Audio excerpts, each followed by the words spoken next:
So today we are going to look at very interesting and exciting topic under the theme of productivity and quality management. Uh, and as you are looking at the screen, it is maintenance and reliability. So if you are thinking to improve your productivity of operations in manufacturing, in service, whatever you are doing, or overall quality, you would have some systems, processes, whatever you have. But if you let it on its own and you don't do anything to it, um, it is going to have different type of impacts on it. For example, if there is machinery, plant, equipment, you would have to do some type of checkups. You would have to, in simple words, maintain it. Why you want to maintain it? Because you want to ensure that the systems are reliable. Why you want to make it reliable? Because if it is unreliable, you can't say anything about the quality, because one of the characteristics of quality management is that it should be consistent. Yeah, so consistency, and it is equally important in manufacturing and service. So, and think about anything in your life, like you are at home, uh, you are you have different things in your home. You have bulbs, you have things in your kitchen, uh, even the things which you put in your fridge. You are kind of maintaining it based on your needs and requirement. Maybe once a week, maybe once after every 2 weeks, depending on different type of products which you buy for your kitchen, for your fridge. Maybe there are some products which you are buying like every second day. There are some products which you would buy after a month. So every product, everything in the system, you are maintaining it, but looking at its requirement. Yeah, you are looking at it. Various things you are looking in the system, and then you are saying, and also other things like your budget, your affordability, how you want to consume the things. You are looking at that factor also. Same is in the plant also. You are looking at your budget. You are like, for example, there would be some machineries which you would say, all right, I'm not going to service it too often because it is very expensive, and buying the new equipment is, I'm better off if I buy the new equipment instead of servicing it every now and then. Some factories, they do it, especially not in big plants, don't get me wrong, in small equipments where the machinery or equipment would be maybe 5, 6, 7,000. The equipment is of that cost. And then if you service it, the serviceman, and based on where you are and where the service people are coming from and all of those things, maybe it is going to charge you 1,500 or 2,000 or whatever it is. So you make your decisions. Sometimes companies or business owners look at it that way also. um, but let me think of something which more people can maybe relate. For example, your tires, the car tires. Yeah, so there is a specification for that, that you should change your tire at this stage. When what this is what is happening in the tire, you should change it, replace it, so that the brakes are reliable. Yeah, but many people don't change it at that specification. What are they doing? They are saying, well, we will keep on running it until until it breaks down. They are willing to take that risk, and then they will adjust their driving habits to that, because they would know that, okay, my tires are not very good, so this road is a little bit slippery, so I am not going to drive very fast or something like that. Same thing is like for brakes. Even things like changing engine oil, some people would change it before time. Like if it is 5,000, they would say, oh, I'm going to change it at 3,000. And some people would say, oh, I'm going to change it at 7,000. Those type of, so all of those are reliability decisions, for example. And same thing is true in the plant also, because there is operation manager is there and then he is looking. But then he would have to think about these things, like, if he has, it is a busy time, and in the busy time there are so many orders to satisfy. So in that context, he might don't want to, maybe don't want to take risk or something like that. So it would vary depending on what, and their past experience, how they have worked on it. But then there can be risks, some big risks also, because people would be working on the plant, and they would be life threatening situation, and those type of things happen. So this is what it is. So I gave you some example of kitchen also, fridge also, because I don't just want you to think in terms of work. I want you to make these things incorporate in your daily life also, and so on. I think someone raised their hands, Melissa or someone. Yes, please go ahead.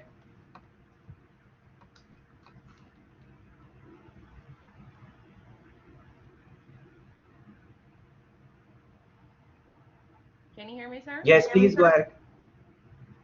All right. So I was thinking about maybe like when you purchase a washing machine, Yes. so yes, so they give you a warranty on it, but sometimes even well, you can say either within the warranty period or after the warranty period, you may need to service it.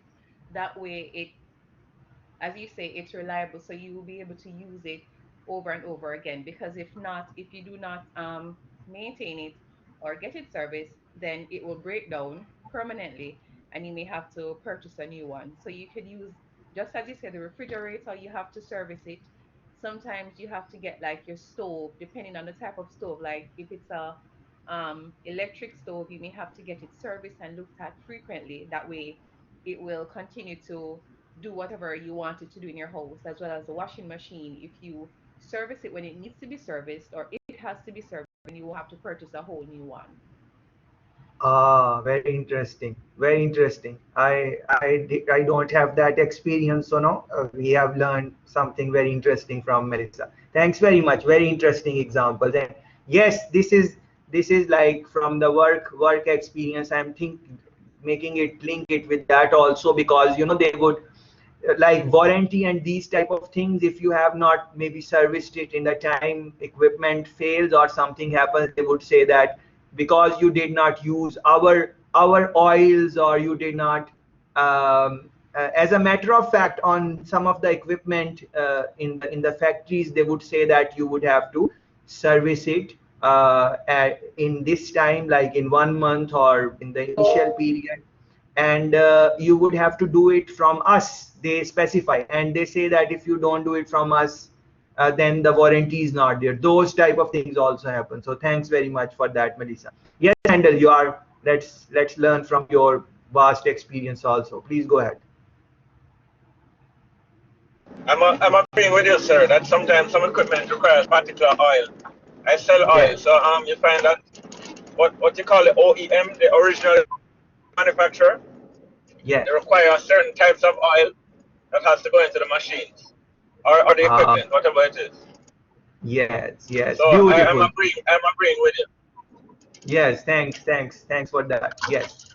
So these type of things you would have to think, and I can continue talking about it, but you have to, I think, reflect from your own experiences and daily life, and whatever you have to, you can think about that. And but don't just think about machinery and equipment. Think about like your daily things which you do. For example, changing a bulb. Yeah, changing a bulb.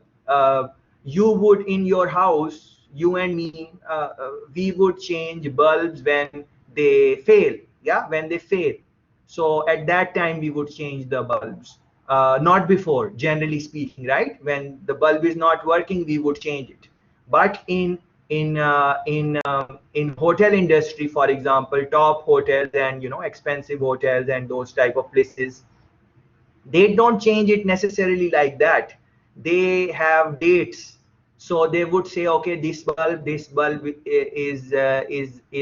80% 80% of the times the bulb is going to stay good for 2 years, but after 2 years the reliability is only 20% or only 10%. So based on how how they want to be looked at, no how based on their ability to take risk of their customer looking at a bulb which is off. So they would want to weigh that. So they don't want to, if they don't want their customers, in simple words, if they don't want their customers to see some bulbs which are not working, then they would not take the risk of bulb going bad. They would replace it at a time period where the probability of it failing is high. So let's say that after 2 years, the chances of bulb going bad increase. They would change all the bulbs even if they are working. So let's say there are 50 bulbs, they would change all 50 no matter if they are working, because now they don't want to take that risk where customer comes and he sees even one bulb not working. Yeah, so sometimes that happens, but then I'm not saying they throw it away. They always keep the working ones, and then they will use it in the spots where they can take the risk that the bulb is not working. If it is not, because they are still looking at all the time, and like when they are walking they are looking and inspection, and if it goes bad, there are some places which are maybe critical, like their main entrance. They don't want it any, like the place where they have done some type of decorations, or it is some exciting spot in the hotel or something like that. In those areas they don't want the bulb to go bad, because hotel is something like 24/7 type of thing. The customer is maybe not sleeping in the night, they comes out and they don't want to, they don't want to take that risk, that although it you and I might say that it is very small risk and what is the problem if but these are the things. This is what is this is what high quality, we are, the course is quality. So this is what they are looking at, quality, that they don't want their customers to see a bad bulb ever.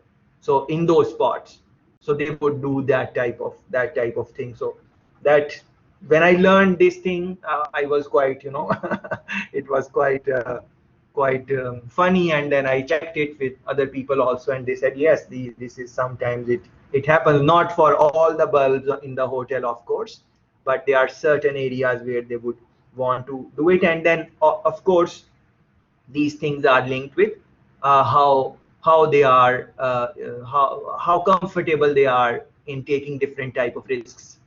So you would want to keep the risk element also in mind, because then maintenance and is something which you can maintain and maintain and maintain as much as you want. You can just keep on maintaining the thing.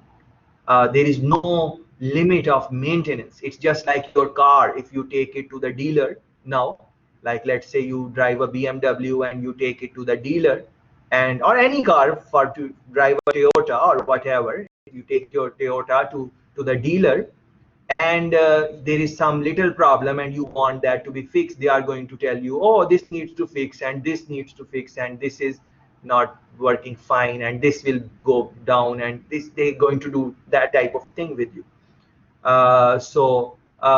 But you would say, no, I am able to take that risk. You just replace that portion. But then dealers might not want to do that, because it is their credibility. Like you get your car serviced from the dealer, and if something breaks down, it don't look good for the dealerships. That is why the instructions from the company, like Toyota Japan, Toyota International, would have given instructions to Toyota Jamaica, that when this thing happen, you change these things. When these things happen, you change these things, even if they are working, because they would want to change whole system linked with that. Yeah. So why they are doing it? To increase their reliability. But then the cost is increasing for the consumer, for you. And then you would want to say, all right, let me go with some roadside mechanic who you trust, and he's just going to change that part which you asked them to change, and then your car will still work fine. So what I'm trying to say, same thing is with machinery and equipment in the plant. It's the same thing, but it is just the stakes are kind of different based on what you. So this is what this topic is all about.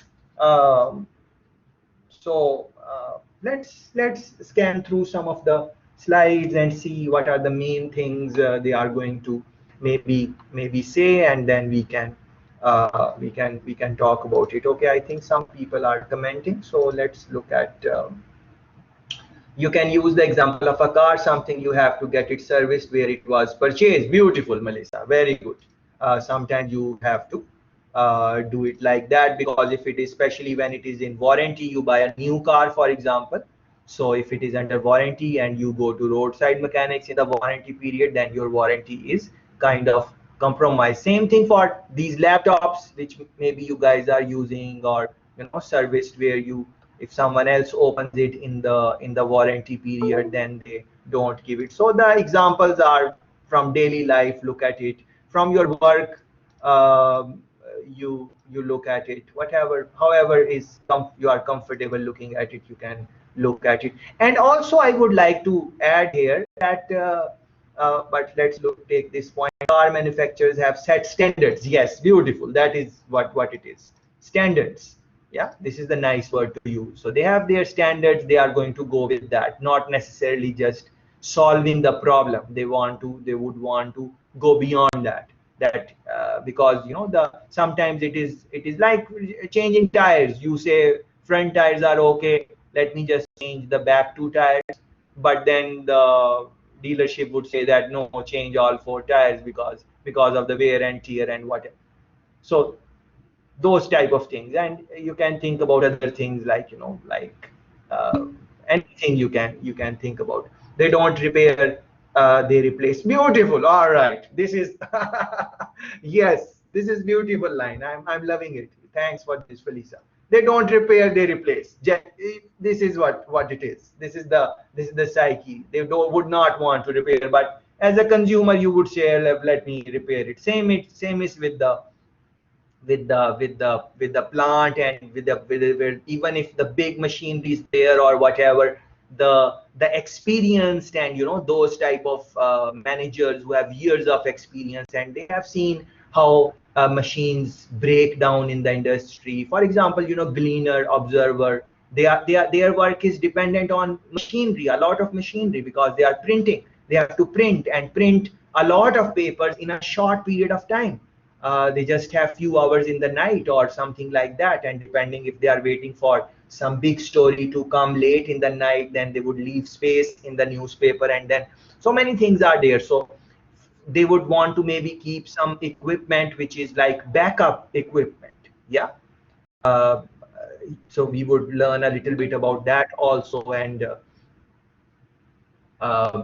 so on. So think about these things. This line is nice, nicely put. Don't repair, replace, but it is costly to customers, so they do take the risk, and that risk is it's okay. It's that risk is we can take that risk. Otherwise, so the point I was making, that there is no limit of maintenance or making the thing reliable.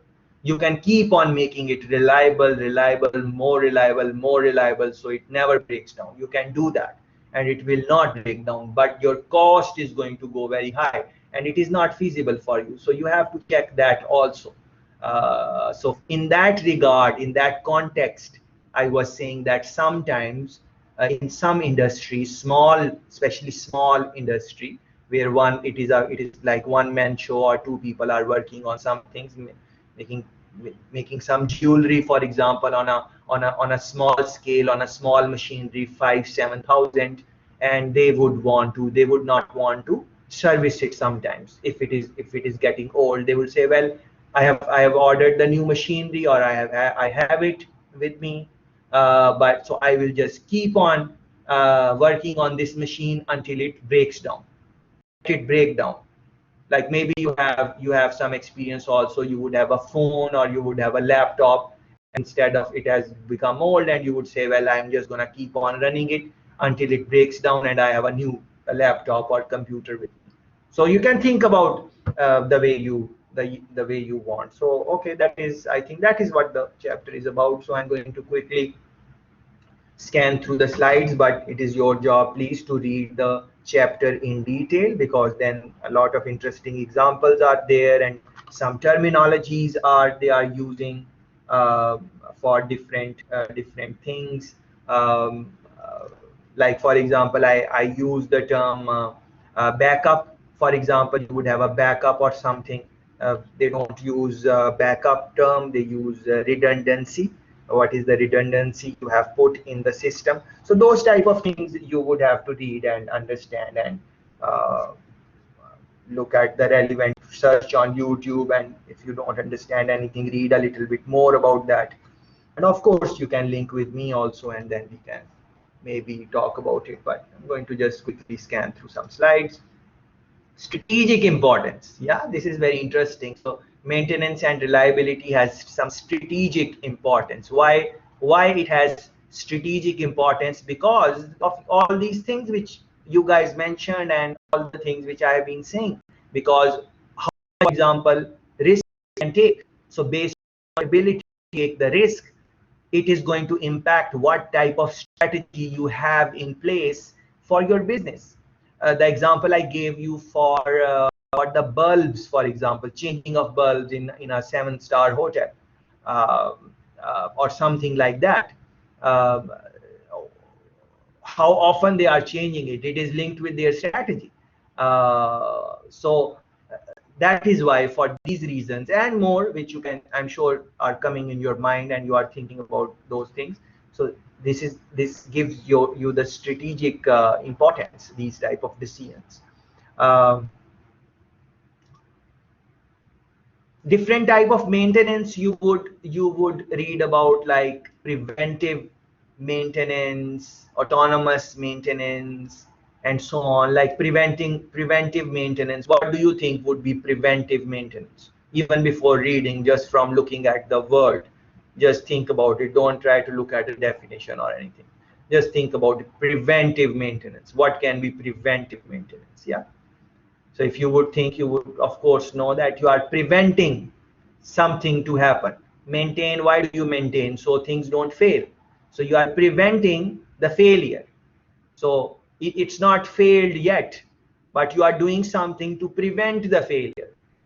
Like your car brake shoe are not totally off, but you are changing them just to ensure that the brakes are in good shape.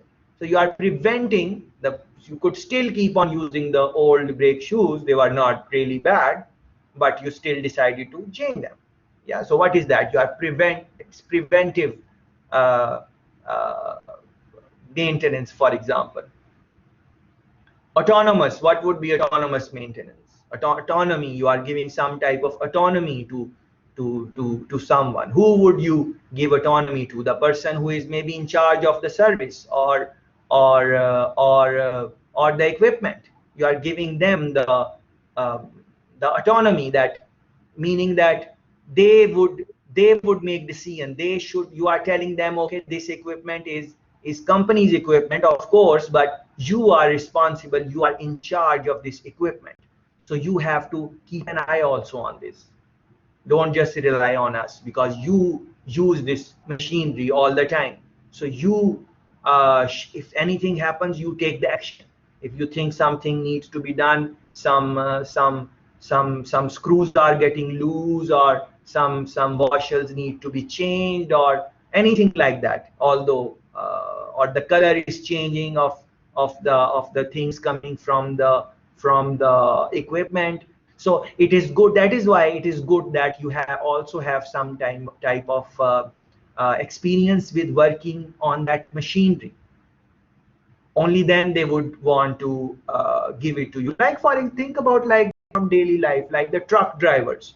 We have truck drivers in Jamaica, like in any country, like where they are doing supply and working for big companies like Grace Kennedy, and the big trucks are there. So when they would be hiring the truck person, they would not want to hire someone who has never driven a truck, even if they have a license. So license means that yes, they can drive. Yes, of course they can drive, but they are not going to give a truck to someone. Sometimes they are going to ask for a lot of experience. Like maybe they will say you should have 7 years of experience of driving this type of truck. Why are they saying it? Why? What and your track record? How often you have gone into accident or those type of things? Why is that? Because they want to see that do you have that type of experience where you, because if you have driven it for a long period of time, then you must have seen various things in the truck happening. You don't see everything, uh, right in day one.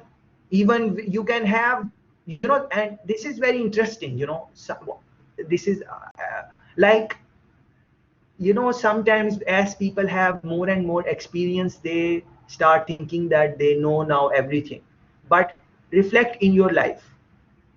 If you are doing some type of uh, equipment related job or engineering related job, and even otherwise also, you would see that new situations come in your life which you have not seen before. Although you might be 30-year-old, and you say 30 years is a lot of years to have experience, but you are like maybe 31 and you are thinking, oh, I've never experienced that. So same thing happens with the equipment also. You can be familiar with the equipment for 10 years, 15 years, but new thing is going to happen.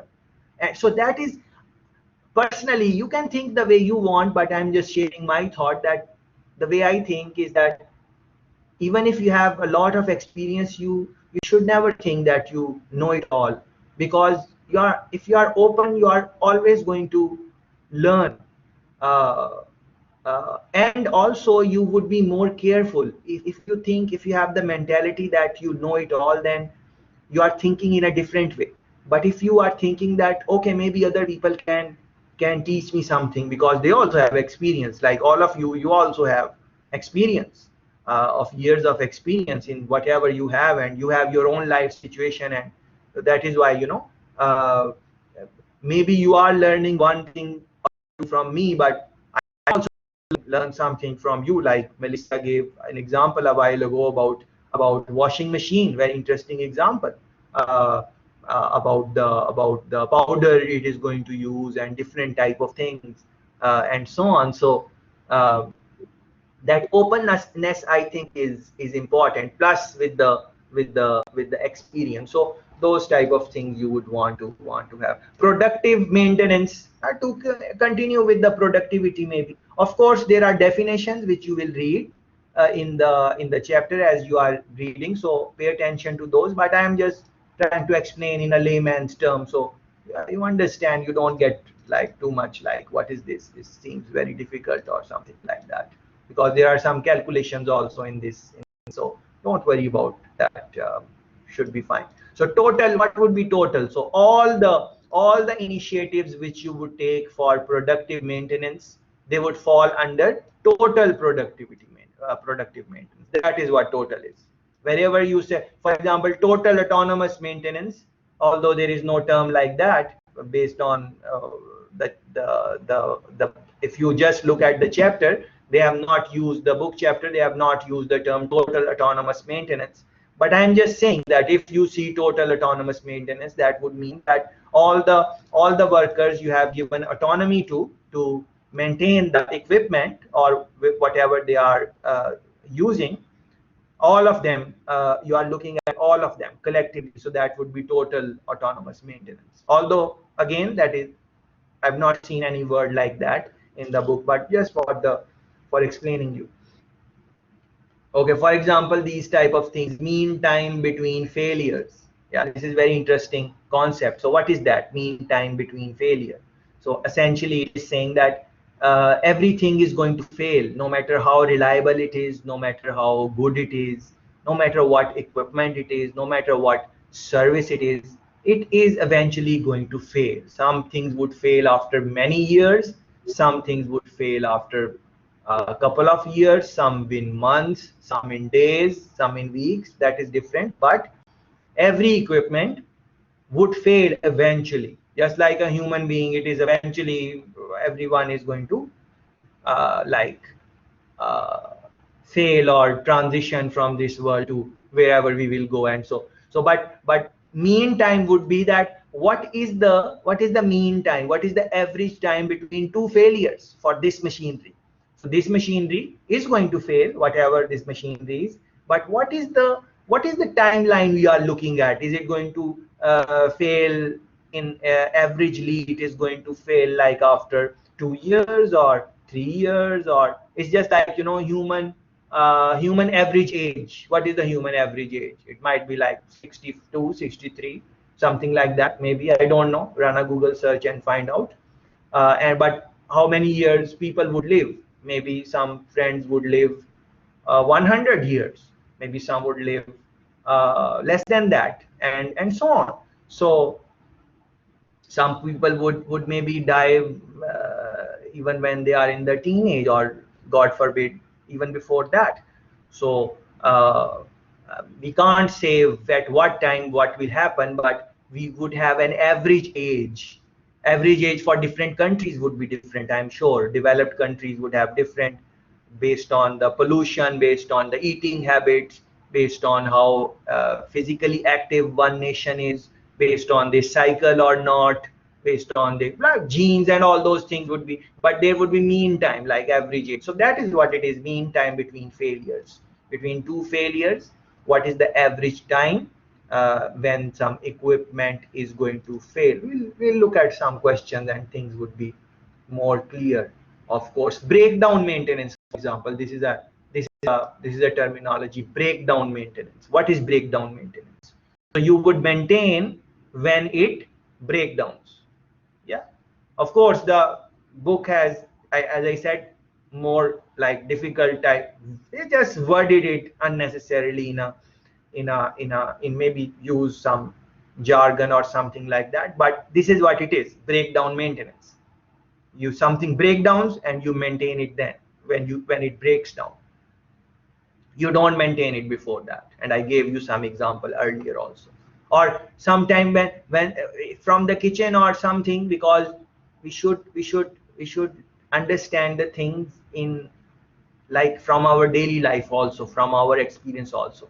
So from your kitchen, you could say that finish maintenance. When something would finish, I will buy it, not before that.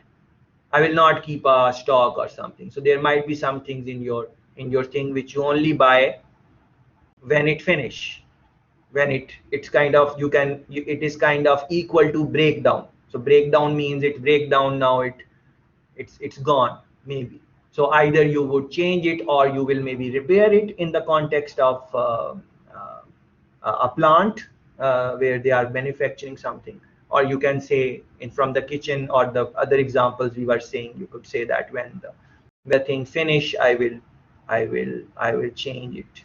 And sometimes you don't keep a backup for many things. You just keep on repairing it stuff. So you might have, like Melissa was giving example of washing machine. So let's continue with that. You might just have just one washing machine in your at home. Maybe it is you have one,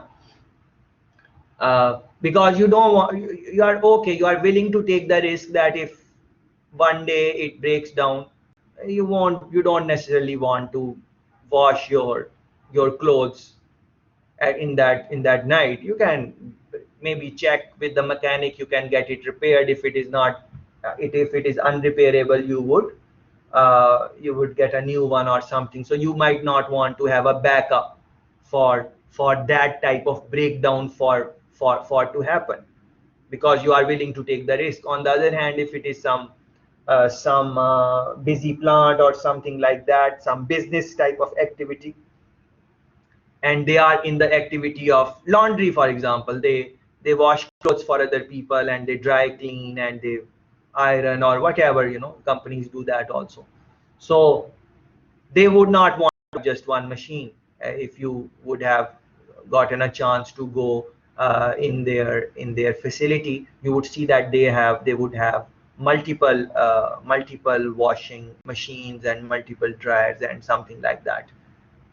And also, even if you did not get a chance to that, like in these flats and those type of places, Generally they would not have just one machine, they would have couple of them. So what is that? For different reasons, they, for maybe more people are there, so they don't want people to wait too much. If it is just one machine, then maybe they will have to wait. And also they are, it is an action to uh, mitigate against breakdown. So if one machine is breakdowns, you have the other ones. So that type of mentality is there. Also, I was thinking that, to tell you that also think about it, although the book does not speak it like this, but I want you to reflect in that way also. Like, it is also for human beings also. Human beings also. Like, you have to maintain the human beings also. You have to increase their reliability also. How do you maintain human beings? You maintain, like, for motivating them if they like fail or they go down in their, your, you have workforce, they don't feel like, the, they don't they don't see the bright side, and they are kind of, something happens at work or whatever, you tell them that, you motivate them or tell them something nice. Or if they want, if they are unable to do the thing, you maintain the standards, for example, by giving them training. Or with reliability, you might want to increase their capacity, capability, for example, over a period of time with training and courses and those type of those type of things. So although book does not talk it like this, they don't take the factor of human being, but this is how I'm just sharing my thought, that this is how I think. But you can decide how you want to think. The objective of maintenance and reliability is to maintain the capability of the system. Yeah, provides competitive advantage. So you have looked at it. Um, Strategic importance, profitability, reputation, operations, all these things. I've given you some, shared my thoughts. You have to now link it with these things. Keeping system equipment in working order. Um, Reliability is the probability that a machine will function properly for a specified time under stated conditions. This is very interesting, very interesting. uh, and let me talk about it because I did not touch it before. So specified time, well, I touched specified time, that everything will fail after a certain point of time. So that is what specified time, but we did not speak about the stated conditions. So uh, no, we spoke about this also when we said that the company which is giving warranty, they state the condition that if you want to enjoy our warranty, then you must service from us.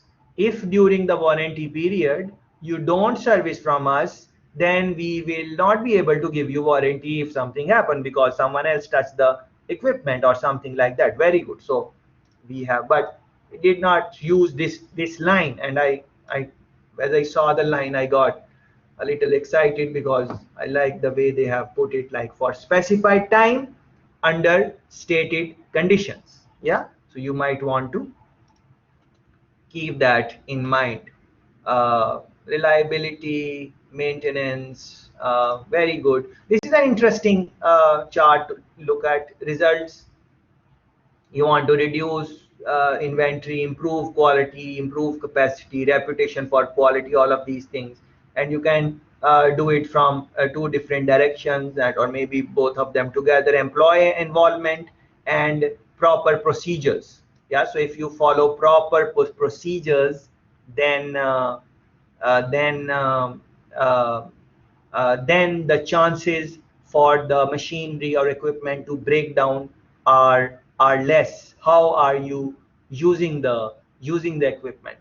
Uh, like, there is a specific technique of applying the brakes when the road is wet, but no one really applies it like that. Everyone use the brake when they are driving the car just like they use it normally, but on a dry surface you can use it the way you are using it, but when the roads are slippery, there is a specific way of applying brakes that would minimize the chances for the car to skid. but no one really, I'm not sure if people do it. You guys can guide me if you are aware of that, and you can run a Google search on that and learn. I think they press and then they release and press and release. There is a technique for that. Yeah. uh, so that is just minimizing the chance of skidding, but not in the modern cars. In the modern cars, you can push the brake the way you want, and the technology will take care of that. I'm talking about the older cars. In the older cars, when the technology of braking was not very advanced, just like it is advanced now, at that time, uh, with the regular type of brakes with no technology in them.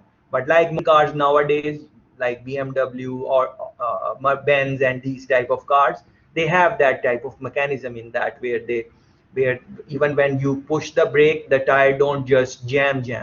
It kind of jam and release, something like that. So you can, so what is that? That is proper. They have, when they realize that the proper procedure people are not maybe using, or to improve the productivity of brake system in their cars, they incorporated technology in it, so that people, anyone can have a good braking system in when the road is slippery or something like that. Yeah. Employee involvement, I spoke about it when we were talking about autonomous maintenance, for example. So partnering with maintenance personnel, skill training, reward system, you can think about these things. Maintenance and reliability procedure, clean and lubricate, monitor and adjust, keep computerized records. For example, what time you service, what happened in every service, what dates, what times, all of these things. When you change some part, you put it in the log, and all of those things, that is, they are part of this. Look at this, for example, reliability, improving individual components reliability. So RS, don't get worried about the mathematical, okay? It's simple mathematics, nothing difficulty. So first thing is, in your mind, don't think it is difficult. That is the first step of understanding anything new. And as you will read the chapter and read it over and spend some time, you will understand everything. It's not difficult at all. So R is reliability, S is, maybe they are talking about the system. Yeah. So systems reliability. So in a system is not comprised of one component. There are many components in a system. Like in a car, how many components are there? Or even in the braking system of a car, how many equipments are there? Yeah. How many components are there? Many components are there. So this is what it is: reliability of first component, reliability of second, or you can say reliability of one component in the system, which is maybe braking system, or it can be any system in some type of, like Jamaica broilers cutting the chicken and whatever they are doing on the plant. It can be that also, the machinery which is going to cut the throat of the chicken, and the portion where it is going to drain the blood out of the chicken, and then it is going to put it in the uh, boy, man, that is very terrible thing to do with a chicken, but yeah, let me not give that example. um, like the air conditioning unit. Yeah. So in that, if air is not like it's not giving you cool air or warm air, depending on the climate or what you want it to give you, there are many components in the air conditioning unit. So you would have to, how to calculate the reliability of whole system, how to calculate the reliability of the whole conditioning unit, air conditioner or any other equipment. So reliability of one component to the second, to the third, to the fourth, fifth, sixth, and rn, because there will be so many.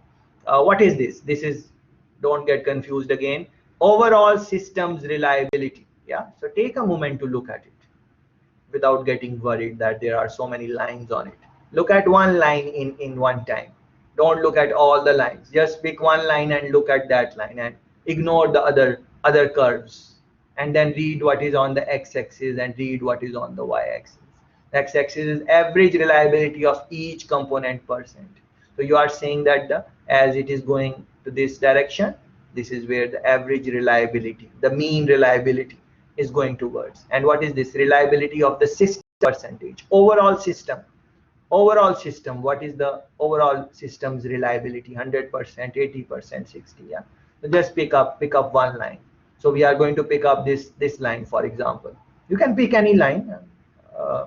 I'm picking up n is equal to 400. So what is n?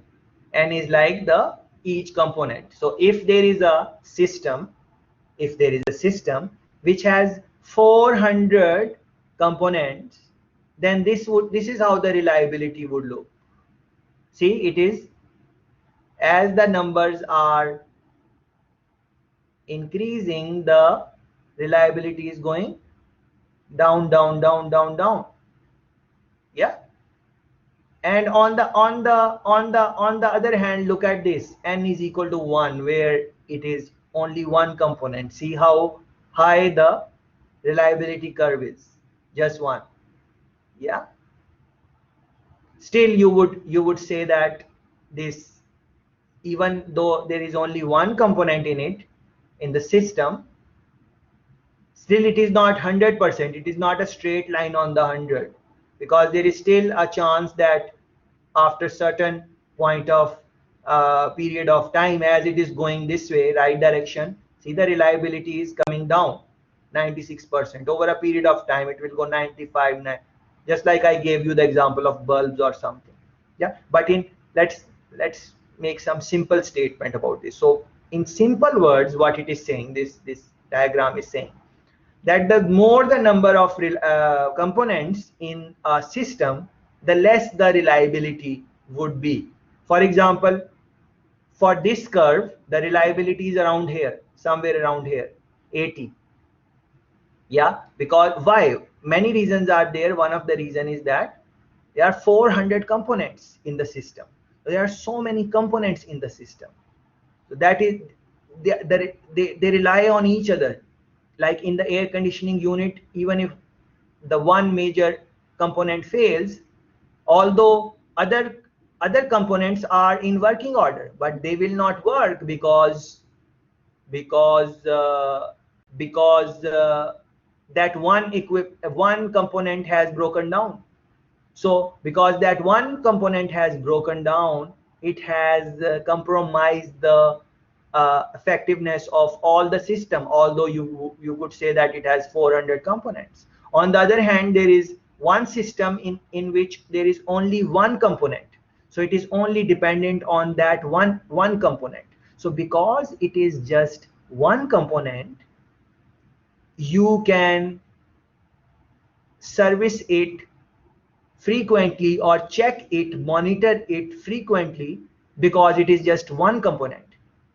But as the number of components increase, it has some impact on the reliability. Of course, as we said earlier, that you can maintain any equipment, anything, and you can ensure that it never fails down, but then you will have to check it again and again, and you would have to service it again and again, and so on. So this is what this diagram is saying. To summarize it, the less the number of components in a system, the more the overall reliability can be. But it is just theoretically speaking. This is what it is saying. In the practicality of the things, you have to consider many things. Yeah, and you can think about like something from your daily life, like driving a car. If you are driving a car and the major belt breaks down, then the car will shut down after a period of time, because it is unable to charge the battery or charge the systems in it or whatever. So it only just the belt broke. Other components are working fine, but just because that one belt broke, your car will not move forward. So why is that? Maybe you could not see, if you had to make your car reliable, then you don't know what will break down, if it is belt will break down or what. So to make it reliable, you would have to look at all components of the car, engine or whatever, and that will increase your cost. So then you, or and time and inspection time and all of those things. So that is what it is. The less, in simple words, the less the number of components in a system, the more the overall reliability would be. And this is what it is saying. When it is 10 components, it drops a little bit down. When it is 50, it drops a little bit down here on the y-axis, and so on. Yeah. So that is what it is. Here is an example. There is a place, they are processing loan through three clerks. Clerk one has this much reliability, and please remember always that it is one. It is, the maximum is one. It can't be uh, it can't be less than it can't be more than one, or 100%. Yeah. Depending on, they are using the decimals, or in the question they are using decimals, or they are using straight numbers. Point, it would say 90% reliability, 80%, and 99% reliability. Yeah. uh, so there is a system. Please pay attention to this, because I'm going to ask you a question shortly, just to understand that we are on the same page or not. Yeah. So please listen to this carefully. Yeah. So there is a system, and in that system there are three components. Yeah. There is a system, and in that system there are three components. One component's reliability is 90% or zero point 0.9. Another component's reliability is 80% or zero point 0.8. There is another component whose reliability is 0.99. My question to you is that if you can only afford to change one of these components, which component you would want to change?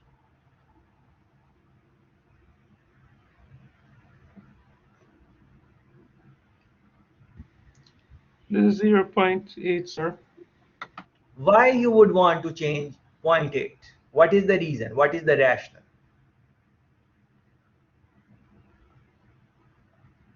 Because that is the less reliability. So one would Beautiful. want to improve. Beautiful, beautiful. Yeah, simple explanation. So you would always pick up the least one. Yeah, and then in the practicality of the things, when you are working on a big machinery or something where hundreds of components are there, this is not part of the question, but if there, in the real world, if there are multiple components which has reliability of 0.8888, then you would have to see where those components are placed, and based on that you would take your decision. And this is how generally this is where this concept of, if you go back in the chat, someone wrote that they don't repair, they replace. Yeah, they don't repair, they replace. But we, as regular consumer, we don't want to replace everything, we repair. So how, which principle we use to repair? This is the principle which Mark explained very nicely. So we look at overall all the components in our system, and then we say, okay, let's replace this one because this seems to be wearing off too much. So I'll just replace this for now. Yeah. But then because it is a system, this component 0.8 will have impact on 0.99 also. So if you don't replace it, for example, for whatever the reason is, this reliability will not stay as is. This 0.9 is right now, but over a period of time it will come down, and so on. So this is the overall mechanism behind that. The simple calculation, reliability, you multiply all the reliabilities with each other, 0.9, 0.8, 0.99, and that is the overall reliability of the system, 71.3%. Yeah, this is the formula for that, and this is the formula to calculate the failure failure rate of a system.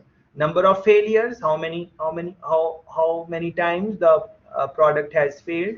Number of units tested times 100. This is going to give you the failure rate. And number of failures, number of unit hours of operating time, you would have to calculate what is the, and we will look at a question and go through this. I'm just explaining you the formula. It will give you failure rate in numbers, how many numbers, n is numbers and percentage is percentage. Yeah, so FR is essentially failure rate. And mean time between failures, this is MTBF, mean time between failures. When you are calculating mean time between failures, first you have to calculate this FR in numbers. 1 divided by FR in numbers, that will give you mean time between failures. In other words, you are saying that what is the time between which the product or component or machinery is going to fail. Why do you want to know the mean time between failure? Yeah, reflect on that. Why? Just to, you want to know, just to see that you take some action before that time, which is the mean time between failure. If it is 5 hours, if every 5 hours something happens to the machine or something like that, you want to take action before 5 hours, because you know that on average the whatever you are looking at, it fails after 5 hours. Yeah, so now there is although it is not directly linked, I'm just making up an example, but just for the simplicity reasons. uh, for example, you put gas in your car. So if there was no gauge or something like that, then you would have to calculate your time and distance, all of that, to know that after how much time the car would not go forward because there is no gas. In other words, car will fail to drive further because there is no gas. But then they just put a gauge in it, your gas gauge, which tells you that okay, it is in this region, now you should change the you should put more gas in it so it does not fail or something like that. Yeah, so sometimes the what I'm trying to say is that sometimes the equipment can also tell you with these type of indications that okay, I am failing or something like that. Or an experienced mechanic can just look at the machinery and they can tell you that, you know, soon this part is going to go bad. So but then you take the decision. You say, well, no problem, put it back, I'm okay. If it fails, no problem, I don't go outside Kingston, I'm just driving around this area. So if something fails, I will call you and you will come and fix it, or we will do something. But if you have to go like in some other city, you are going Negril or somewhere long drive, then there is a different risk you are willing to take. Those type of things it is. Let's look at anyways a question. Please take a moment to read this question here.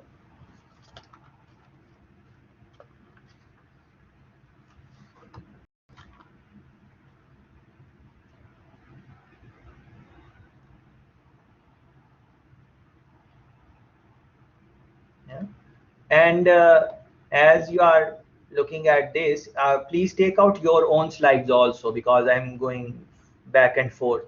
So if that confuses you, you can take out the slides. You just go on the website, go for maintenance and reliability lecture, click it on the top, you will see the slides. Yeah, I can also show you quickly where it is. Here it is. Yeah, you go on the website, week 3 maintenance and reliability, click it. This is that on the top, you are seeing the slides. Yeah, so you can open them if you want. And I was saying that in this, like for example, number of failures. So you should reflect in the question that what is the number of failure and what is the number of unit tested, and how they have how I would calculate number of unit hours of operating time, how many hours it operated. Yeah, because you need to put these numbers here, and then once you put, it's simple calculation. But what is n and what are these things? Please look those things in the in the question, like what is 1000, what is 2, what is this 200 hours, what is this 600 hours, what is this 20. Yeah, reflect on these a little bit.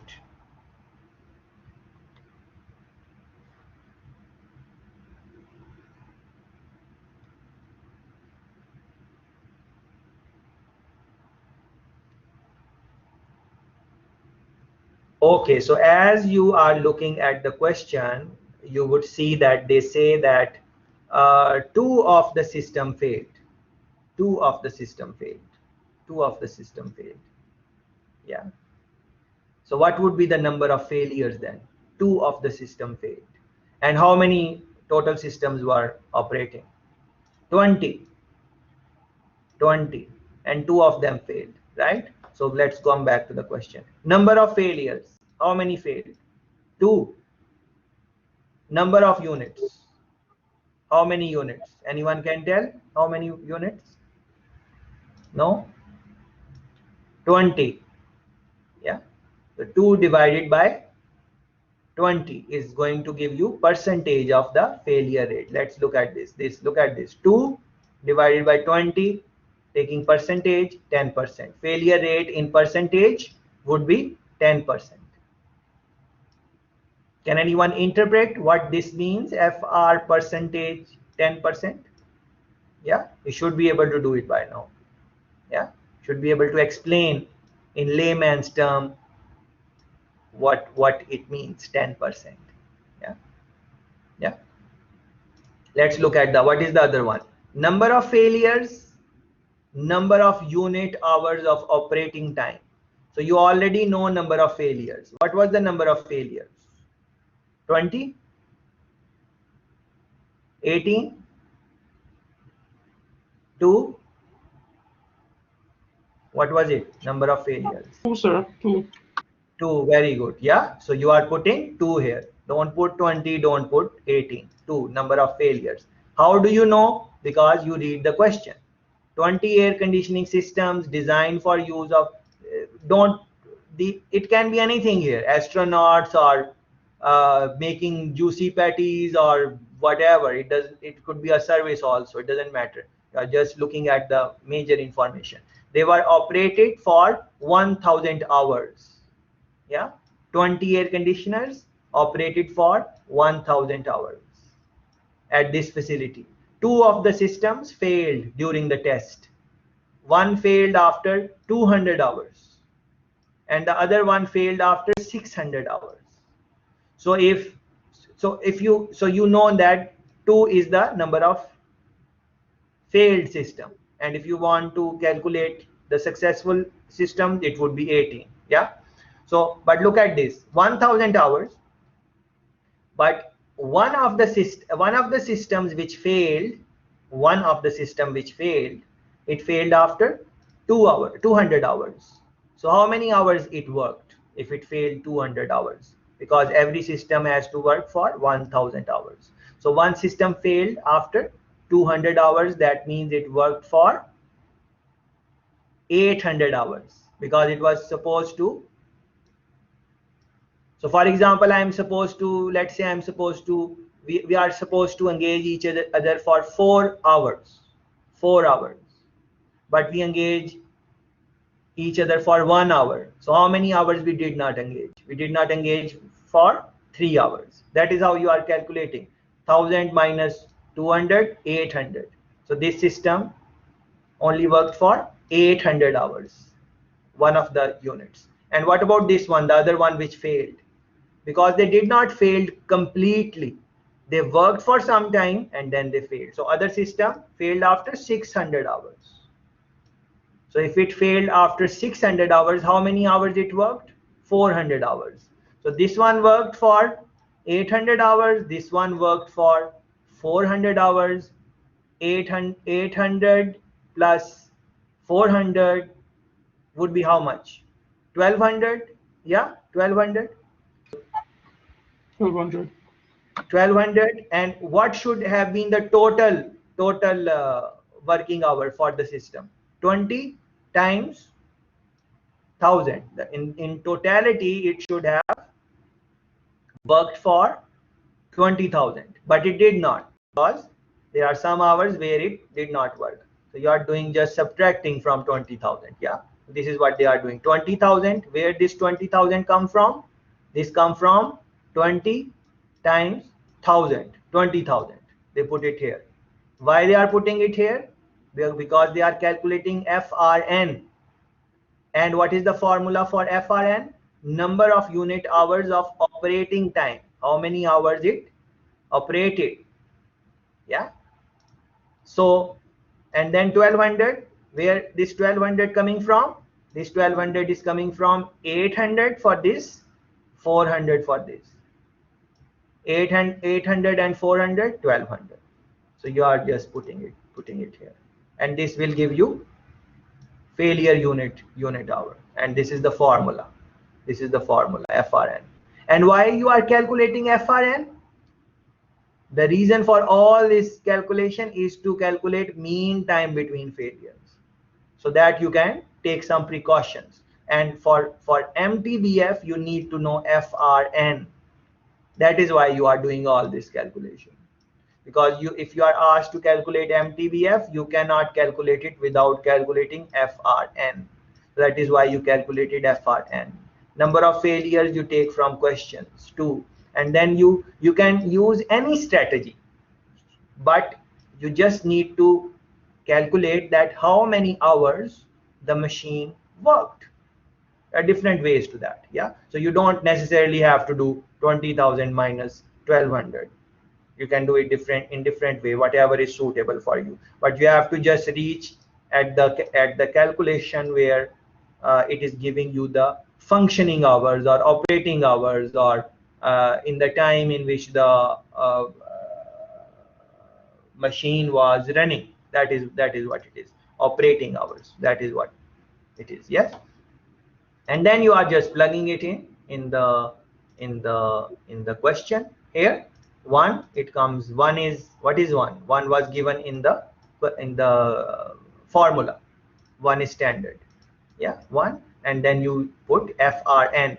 Whatever you calculated here, you put that here, and this is what they did. 9434 hours. So what is the meaning of this? The most important thing is not the calculation. If you ask me, calculations are, anyone can do them, but what is the meaning of MTBF? When it says 9434 hours in this question, what does it mean? Yeah, when they say FRN is this much, what does it mean in the question? FR percentage 10%, what does it mean? So please spend some time thinking about it. What is MTB? So in the question they are asking what is FR percentage. They can ask you what is FRN or something like that, and what is mean time between failure, or they could just ask you what is mean time between failure. So then you would know that to calculate MTBF, I need to calculate FR, I need to calculate this FRN. Yeah. Where is the question? Yeah, so then they ask you some other question. If the typical space shuttle trip lasts 6 days, what is NASA's failure rate per trip? They are, so one is mean time between failure, other thing is failure rate per trip. So if there is one trip which is going to last for 6 days trip, what is the failure rate of that trip? Yeah, and then you would look at the formula, which is here, FRN. So you calculated FRN already. This is FRN 0.000106 failure per unit hour. So you have to, this is the, I think this is where sometimes our friends get confused, because they don't realize that this is unit hour, every hour. So then in the question where they are asking for 6 days, you need to convert the days into hours, because FRN is in hours, unit hour, every hour. In other words, this is the failure rate per hour, you can call it. Yeah, in simple words, but read the details in in the chapter, because they have explained it in a little more technical words. But this is what it is. You can it is hour. So if it is hour, then you cannot just look at 6. You have to convert 6 days to hours. That if you do that, you'll be fine. So this is the formula FRN. And 24 hours, where 24 hours come from, because you are converting these 6 days to hours. So 6 days times 24 hours times this. So this would be 0.0153 would be failure rate per trip, and then you would have to reflect that what it would mean in this type of situation where NASA is going into shuttle space and so on. That is for you to reflect and so on. Yes. But still, if you did not understand any part of whatever I have said, nothing to worry about. You are seeing it for the first time. Go back to the book, read how they have explained. In the book, they have given step-by-step guideline how they have calculated everything.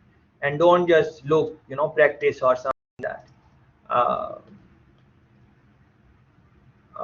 okay.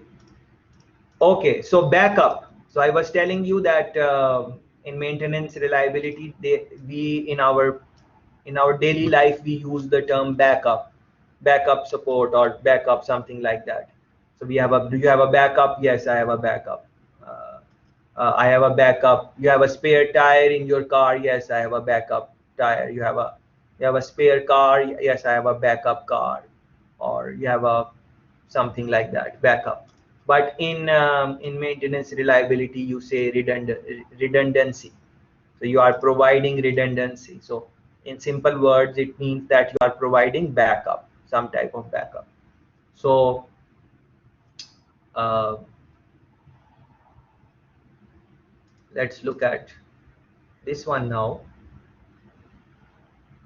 Okay, this is the formula. They are explaining the formula, probability of the first component working, whatever the working component, and then there is a probability of second component working, and then the probability of needing second component, or the failure of the second component, the failure rate of the second component, or the chances, or the percentage, or the probability that the second component would fail. But now this might confuse you that the first component, just look at this, first component and second component. So probability of first component is 0.8, and probability of second component is also 0.8. But this 0.8 and this 0.8 are not same. There are two components and you are trying to give backup for one of them. So this is the first component. It is just by chance that they have given, just to confuse you, that 0.8, 0.8. So you might think this is the same thing. No. It is just like, what is the chances of success for me? For me, the chances of success is 80%.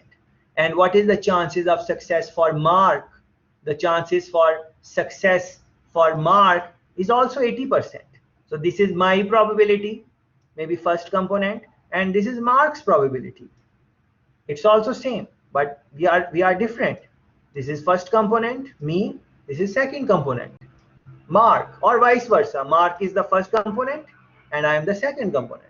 Yeah, that is what it is, 0.8, 0.8. So don't think, I'm trying to say, don't think that this 0.8 and 0.8 is same. They are just, and this is not even like they are just trying to explain how the mechanism of this providing redundancy works. And I will explain you further on it shortly. But just look at this now. And then probability of needing second components. What is the probability that this second component, which is 80, it is going to fail? What is the 100%? You are just taking out the difference from 100, which is 1. Yeah. So 80% chance is the probability of second component working, and probability of second component not working would be 20%, because 20 plus 80 is going to give you 100. So that is what they are doing, 0.80 plus and for the second component they are trying to give a backup, and they will multiply it, so 0.96. Yeah, this is how they provide redundancy. But let's look at a question. This was not a question, so this is a question. This is the national bank is distributing the loan 0.73, and the bank, look at this, the bank decides to provide redundancy for 2 clerks. Okay, so do you remember where this 0.713 is coming from? Yeah, let's go back to the first question we were looking at. 0.713, remember this. Okay, 0.713, let's find it. Okay, this 0.713, this was the question. So it has 3 components in the system, and they take out the system's reliability and they find it is 0.73. So in the next question they are saying that if we give some type of redundancy or backup to the component or components of one of the components or 2 of the components in the system, what would be the impact on overall system reliability? That is what. So in basics they are trying to understand that when we give a backup or a redundancy to the system, what happens to the reliability. So in this one there is no backup. This is one component, this is second, there is third, there is no backup. If this one breaks, then this R1 and R3 will have to work because R2 is broken. It is just like you take one pen in to the exam and you are writing your answers, and if that one pen breaks, you don't have a backup, so whole system collapse. So your reliability would be less. But if you have another pen there with you, which is a backup or redundancy, if your first pen, your primary pen breaks down, you have a second one, or you can have a third one. And the more pens you will have, the more pens you can take 20 pens to the exam. No one is going to stop you. You take 20 pens and line them up on your desk. I have 20 pens. So what you do? You had backup, a big backup. So there is very little, there is practically no chance that you will have a situation that you are sitting in a 2-hour exam and your pen is not writing, because if one breaks, you have 19 other pens. But what did you do in that? You invested in 20 pens. So a lot of money you have invested there, and then you have to carry them to the exam, and you can easily lose them because there are too many. So those are the risks you are willing to take. On the other hand, how many calculators did you take to the exam? Most people would take just one calculator. Why? Because calculator is more expensive maybe to buy. So they would say, well, one is good enough. But then the chances of that one not working is a lot. So it can happen that it is not working in the exam room. But then if it does not work and you ask around, people will understand that, and someone might help you, although they are not, they don't have to, but the examiner might say, okay, all right, you can share the calculator, because they will understand that people generally don't take 2 calculators to exam, generally speaking. Some people do, but we are talking, everyone can do. That is not the point. The point is that the more you will take the backup, the more will be your cost, and you don't want to have too much cost also. So it's a cost benefit analysis and so on. Yeah, so anyways, let's look at but just remember that when there was no backup given, the reliability of the system was 0.713 or 71.3 system. Yeah, let's look at the question which they are trying to do. So here they are saying it was 0.713. Yes, we understand, the system owners understand that, but the system is deciding to provide redundancy for 2 of the components. For 2 of the components, they are deciding that they are going to give backup. Yeah, and how many components were there? There were 3. So let's go back instead of going forward. This is the system. So they are saying that from these 3 components, the system is saying that, or the owner is saying that, give backup to two of the components. So which two components will you choose to give backup to? And just a while ago, Mark explained us very nicely that if it is only one component you can give backup, you will give it to this one, R2. Why? Because it is least reliable now. So you want to give reliability to the one which has most chances to break down. What is the chance of breaking down for this? The chance is 20% or zero point 0.2. Yeah. So but in the question they are saying give backup reliability to two of the components. So if it is, so this would be one, which one would be the next one? Would it be R3 or R1? It will be R1 because it is 90% and R3 is 99%. So you can change this also and find 100%, but because the question give backup or redundancy, don't get confused by the term redundancy. It is backup. Yeah, but read how they have explained in the book. So if it is 2, it will be 0.8 and 0.9. So you are applying that formula which I showed you a while ago for 0.8 something. You are giving backup for this and this. Yeah, and when you are giving backup, this, pay attention to this. When you are giving backup, you give backup of the same reliability. So if you have a pencil and you want to have a backup pencil, you are giving similar type of pencil as a backup,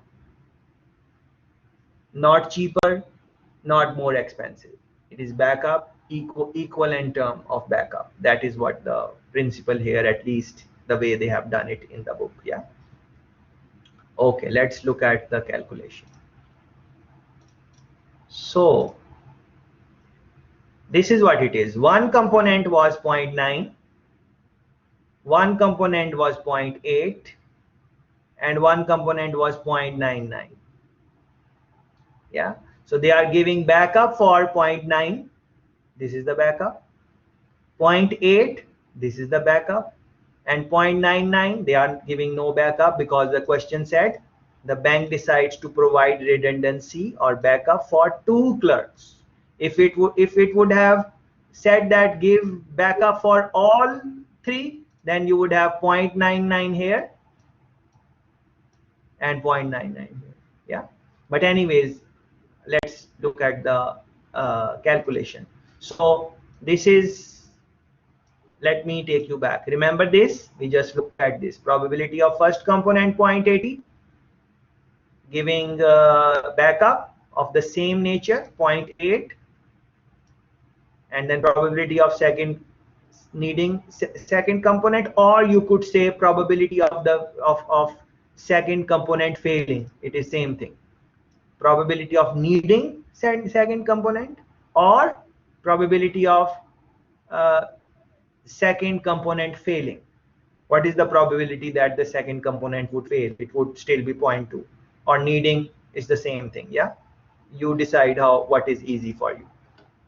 So all of this calculation is when the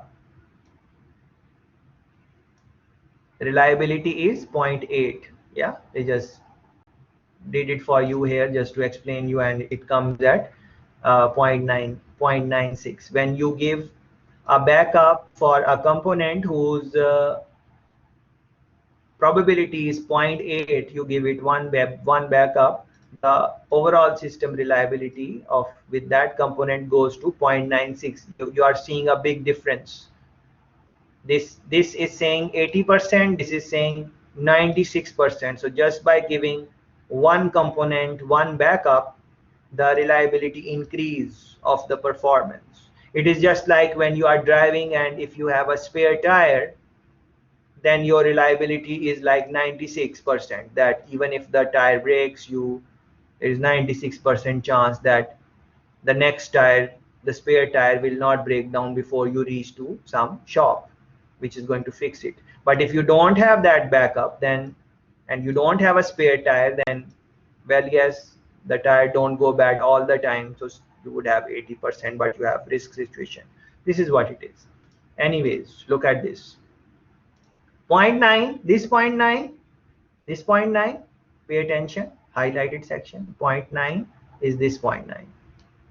Then you are giving a backup of same capacity, point 9, point 9. You put this point 9, this one, the lower one, point 9 here, is this point 9. And what is the probability that this component will not work, or we need a second component? That would be the difference, 10%. This.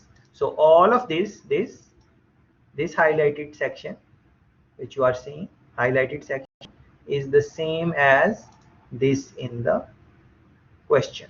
So probability of first component working, 80. You have a backup of the same capacity, 80. And what are the chances that it will not work? Remember these pluses and multiplication. So this is not multiply, this is plus, and this is not plus, this is multiply. This you need to remember, because sometimes people make mistake in this. Yeah. And same way you calculate for this 0.8. Please, if you did not get it earlier, we are doing it again. 0.8, this 0.8 is this 0.8. Yeah? And this 0.8 is this 0.8. And what is the chance that this second component would not work or would fail, or needing the second component? 1 minus 8. You have this. So all of this is same as you calculated all of this. So although you are seeing in this 0.9 and 0.9, both of these 0.9s are not same. This is what I'm trying to say. This is the component which you already had in the question, then you decided to give a backup. So backup is also 0.9. This is what it is. And why this 0.99 is alone? Why you are not doing this, all of this calculation for this 0.99? Anyone can tell that?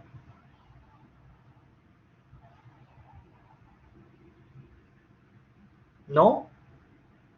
Okay. So we are not doing any calculation for 0.99 because we are not giving any backup for that. So we just giving that 0.99. So when you will do this, be careful with the calculations. Looks easy, but sometimes our friends make errors with the calculation. So anyways, at the end you will calculate something like this, 0.94. So what outside of calculation, what this tells you? So before giving backup to two components, please pay attention. Before giving backup to two of the components, the system reliability was 71.3%. But as you gave backup to two of the components in the system's reliability went to 94%. And you can now try in your own time by giving backup to 0.99. So how you will give backup? 0.99 plus 0.99 bracket open 1 minus 0.99. And if you put this over here and you calculate, it would be even more than 0.94. So and then you can give a more backup to this and so on. And then there are different strategies also. Please spend some time reading in the book chapter, and even beyond the book, if you are interested in, it's an interesting topic. If you are interested, go online and read more about it and so on. But this is what it is. Yeah. But anyways, if something was not clear, nothing to really worry about. Go in the book, read it, spend some time. The more time you will spend, the easier it will be for you to understand. Different type of maintenance they are going to talk about. For example, we spoke about preventive, we spoke about breakdown, implementing preventive maintenance. We spoke about mean time between failure, good reporting, record keeping, how these things are important. We spoke about that. Pay attention to this. Infant mortality. What is the meaning of infant mortality? It is high initial failure rates in the system. Uh, so these are basic things. Uh, this is, for example, this picture is telling you that you need to generate different types of reports, automated reports. For that, you would have to put in the data, different type of data. They are putting like maintenance and work order schedule, repair history file, when did you repair it, what parts you changed, if you have some spare parts and so on. You are putting it in the software, and then the software is generating, in the modern times it generate different types of schedules and reports and so on. If you work, you can just go to the relevant department and ask them how do you generate reports on maintenance. Some people do it manually also, but that is what it is. Different types of cost. uh, are you going to, like, you're going to balance between preventive and breakdown maintenance. You can't just do breakdown maintenance, like you will only replace things when they break down. That is not good strategy. And should everything should not be preventive also, like any part you are changing it before it fails. So you have to see based on the environment, based on your budget, based on your how much risk you take, and other things which you read in other courses. Think about all the things holistically, and overall review in your head what can be the different options and so on. um, and then this does not, total costs, this don't take care of, for example, employee morale. And that is why I was saying that you have to maintain your workers also in some way, or some form. uh, Here are some curves coming from, like, you have seen these type of curves in your basic economic class. Essentially, it is talking about the traditional view, and read a little bit on traditional view. But you are seeing that, over at this stage, if you look at this, for example, the last tip of total cost is very high. Total cost is very high. And if you come down on the x-axis from total cost, the highest point, you will see that the point where the total cost is highest, at that point your preventive maintenance is very high also. It's highest, because you are not letting any component fail. You are replacing the component before failing. Just like your car, you are replacing your tires before, like, on the dot. You are like replacing your changing your engine oils, like on right on the, like, you are not, if it is 5,000, you are changing it a little bit before 5,000 and so on. So you are just ensuring that nothing happens to the car and so on. So you have to spend more money on that. Your preventive cost is very high on that. But because you are preventing everything to fail, you are changing everything before time. Yeah.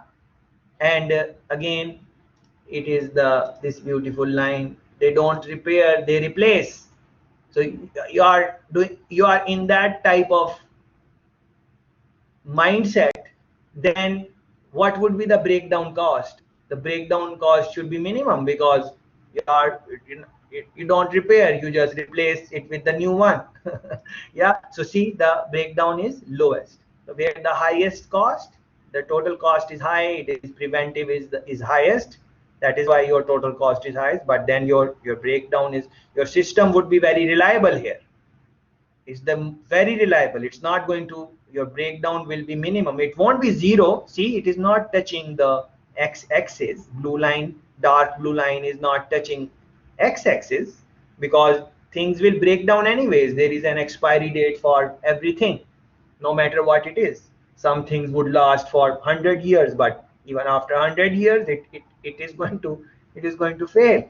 So that is what it is saying. So you have to now, on the curve, you have to play with it. based on, you know, where, what is where. Uh, this is just a reflection that your this will be the optimal point or where you are spending least. But in the practicality of the things, you might not want to work on this line, this dark black line in the graph. You might want to spend more, and you might want to draw something like here, maybe here, like maybe you are okay with this cost, because here you are doing preventive also, and then you have, or if your system requires, you might want to come here. Like for example, this question we did, the NASA one, this one, NASA, yeah. So it's a high profile activity. It's a big organization, big company. They go in space. It is so many things involved. It is national pride also, like United Nations. If something happens to the space shuttles or something like that, it does not look good on the national prestige. Also, people would say, oh, US and their space program is not good, so they have to look at so many things other like that. So they might not want to take any type of failure. They might want to replace things before they are going to expire. Yeah, so they don't want to take any risk. So then if that is the situation, then they will want to work here. Total cost is here, or even beyond that, whatever it is. Yeah, because their budget would be high. But then depending on your boss might say, well, I don't want, spend the least amount of money, even if the quality is compromised or productivity is compromised. I don't care, I want to spend a little bit, very little money.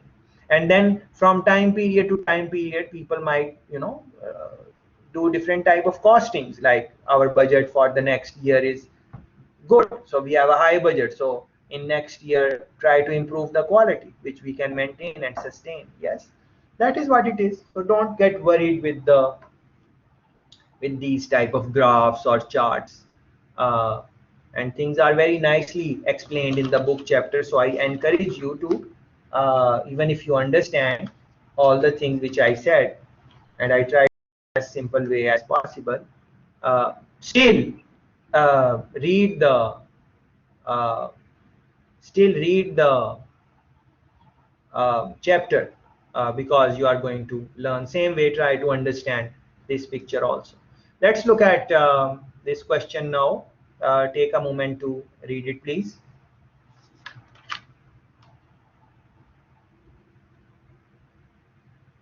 It is a company, they have printers.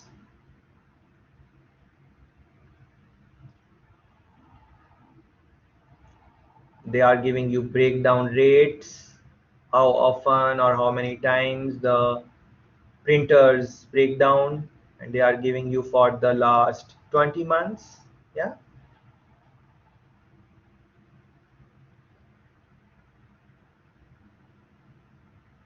and then they are giving you some cost, like each time the printer breaks down, average of 300 company loses in production time and service expense. 300 every time it breaks down. So there is an alternative: purchase a service contract for preventive maintenance. Why? So that maybe how to deal with this breakdown. That is what it is.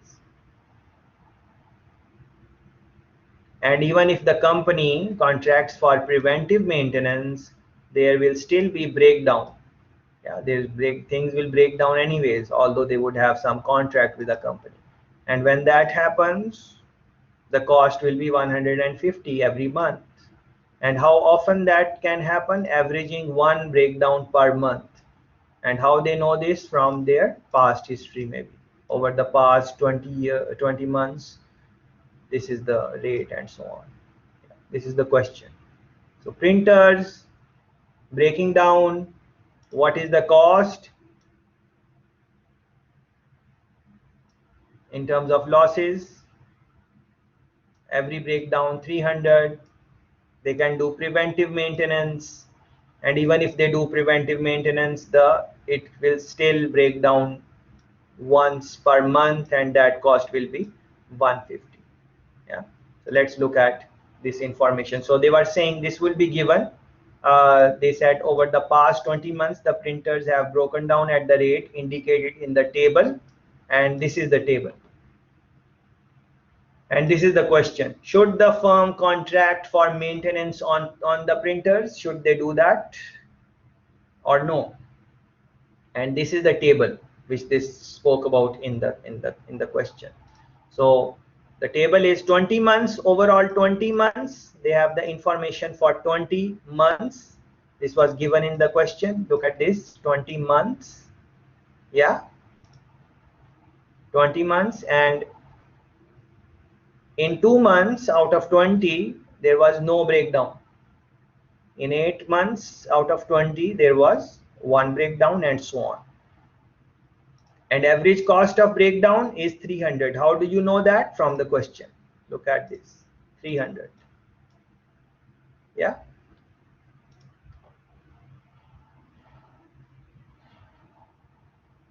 So now you would have to apply some formula to get what is the expected number of breakdowns. What is the expected number of breakdowns? So this is 0. This is 2. 20. Yes. 8 and 2, 16. For 20, 8 and 2, 10, 16. Yes, 20, sir. When you add them up. 20. This 20 you are talking about? Yes, sir. Yes, 20. This is the total number of months which was given in the question.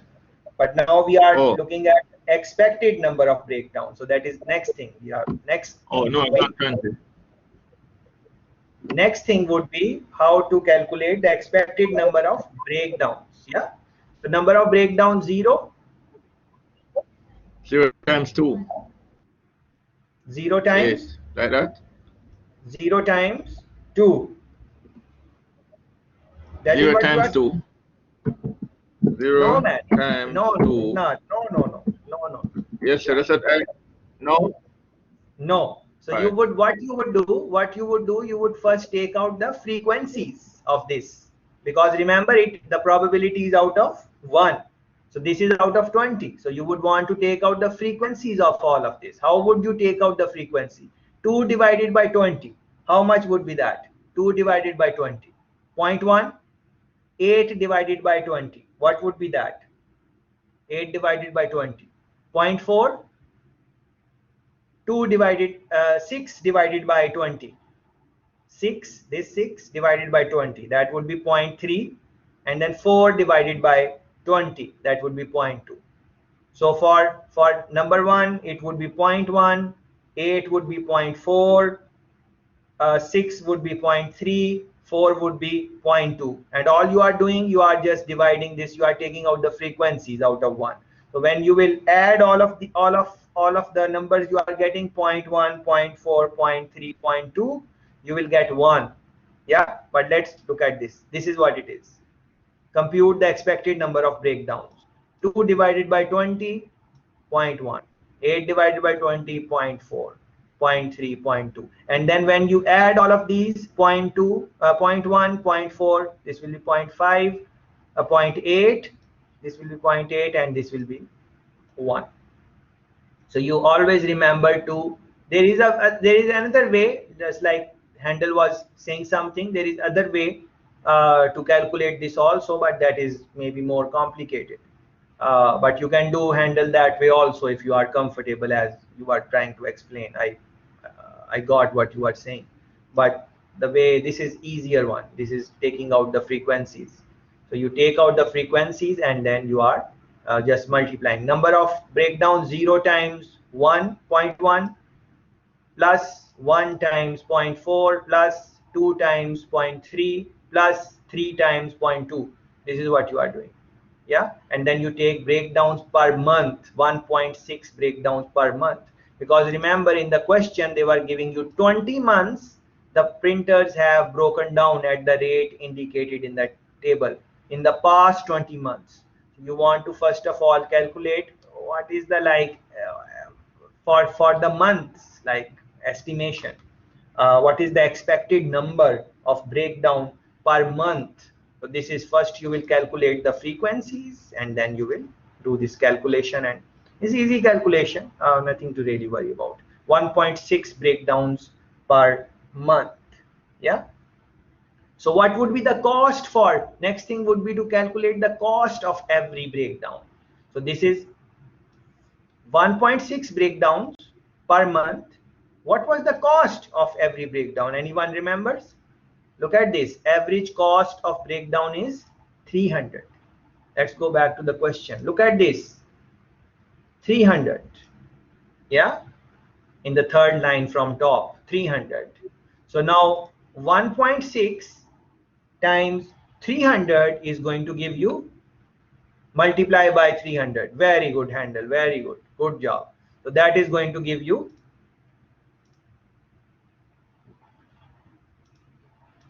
4.8. 1. One decimal place. 4.8. No, not 48.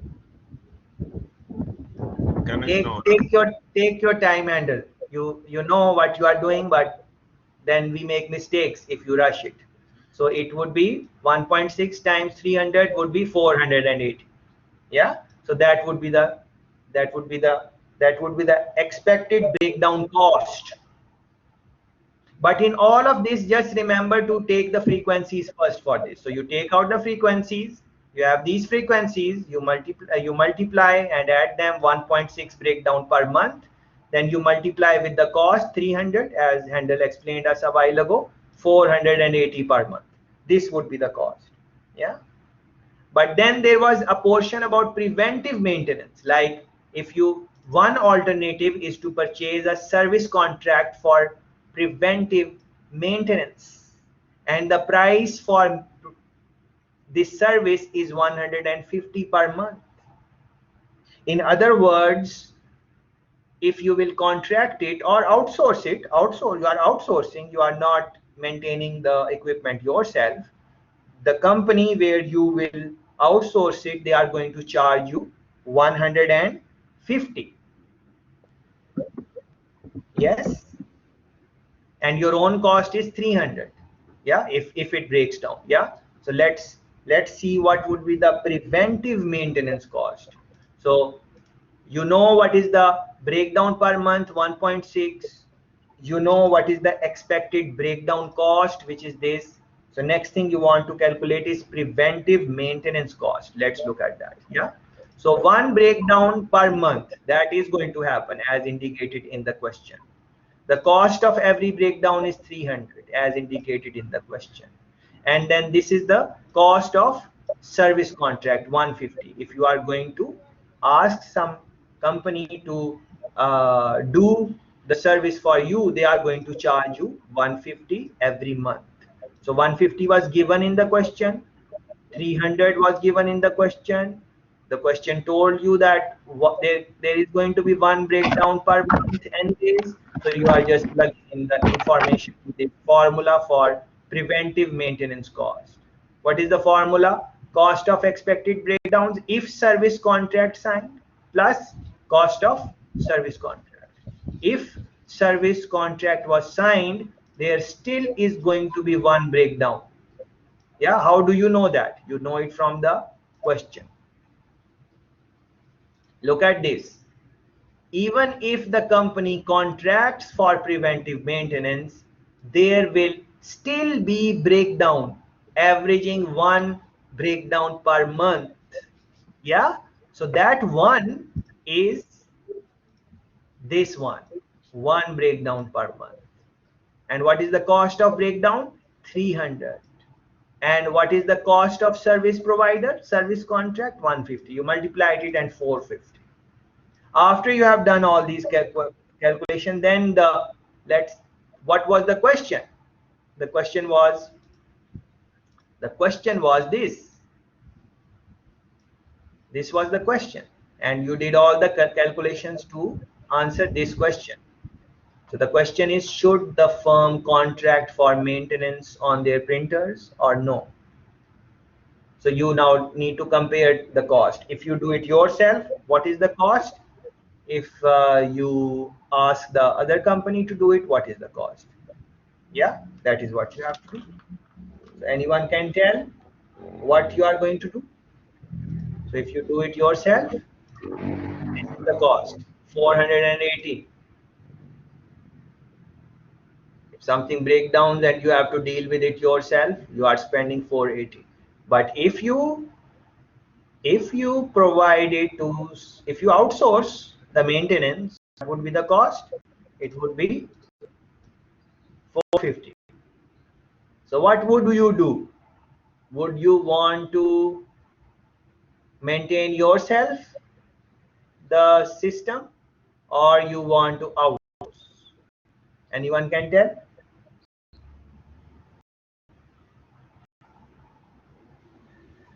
Outsource, sir. Outsource. Why have you decided to outsource, Mark? What is the reason? Sir, if we go back to the previous calculation, wasn't it 430? I think, let me see. So 480. 480. So to do it from within the company, it costs more. So it best you give to another person or outsource it to someone, which will pretty much cost less and save the company more. Yeah, Okay. you Oh, save more. same thing. You want to add something, Melissa? Because something needs to be added to this. No, well, I was basically saying the same thing. Mark was saying that if it is that you're going to outsource it, then you're going to save the company what, 30 $30. Okay. So I was basically saying the same thing. I don't know what else needs to be added to it though, sir. Okay, no problem. Okay. Okay, so what Melissa and Mark said, they were absolutely correct in saying how they said it, but, and this is how the book has also explained, so they are, what they said is okay. But I want you to think about few things. So, of course, based on the question, if you outsource, you are going to save $30 or something like that. $30, yes, you will save $30 because it is less expensive, and that is the same thing the slides also say. But reflect on this: when you are outsourcing, you are not forming any type of capability in your uh, in your in your company that handle. If you are not speaking, please see if you can turn off the volume, please. So Yes, if sir. you, Sorry. no problem. So if you are making the decision, please pay attention. If you are making the decision only based on the cost, then what Melissa and Mark said is absolutely correct, because you are looking at cost. But in practicality of the things, decisions are not just made solely on cost. There are so many other things. For example, maybe there is a plant, there is a situation where you don't want outsiders to come in-house, because they might come, they might make connections with the people, maybe the information is very sensitive, maybe they will, maybe they also provide services to your competition and you don't want them to come inside, maybe that is that. Yeah, so for that reason, maybe you would, at the end of the day, you might decide that you will stay, continue doing it yourself, although it is expensive, but because of these reasons, I don't want to outsource it. Or you can say that to increase the capacity or capability, that I can maintain my equipment myself because it will give me autonomy. I will be able to do it myself. I won't be dependent on other people. Because of, based on those reasons, a company can also decide to pay more for some business, for some activity of maintenance and reliability. But I'm not saying what Melissa and Mark said is wrong. That is how you will start. But you can also add to that, that the decisions are not solely made on price in the real world. There are so many other things which you want to consider. And if you go back to that, let me go back to that. For example, this one, total cost, and I was explaining you this in the way I understand it. Like sometimes the company might want to come on this the top, far right point on the total cost. A company might want to come here. Now, this decision is not based on decreasing the cost. This decision, if a company is operating at this level and come down at this level on the x-axis, and they were saying that we are going to spend a lot of money and we want to ensure that people don't see any type of breakdown. Just like I gave the example of changing bulbs before they expire, because the place does not want the other people to see that the bulb is out or something like that.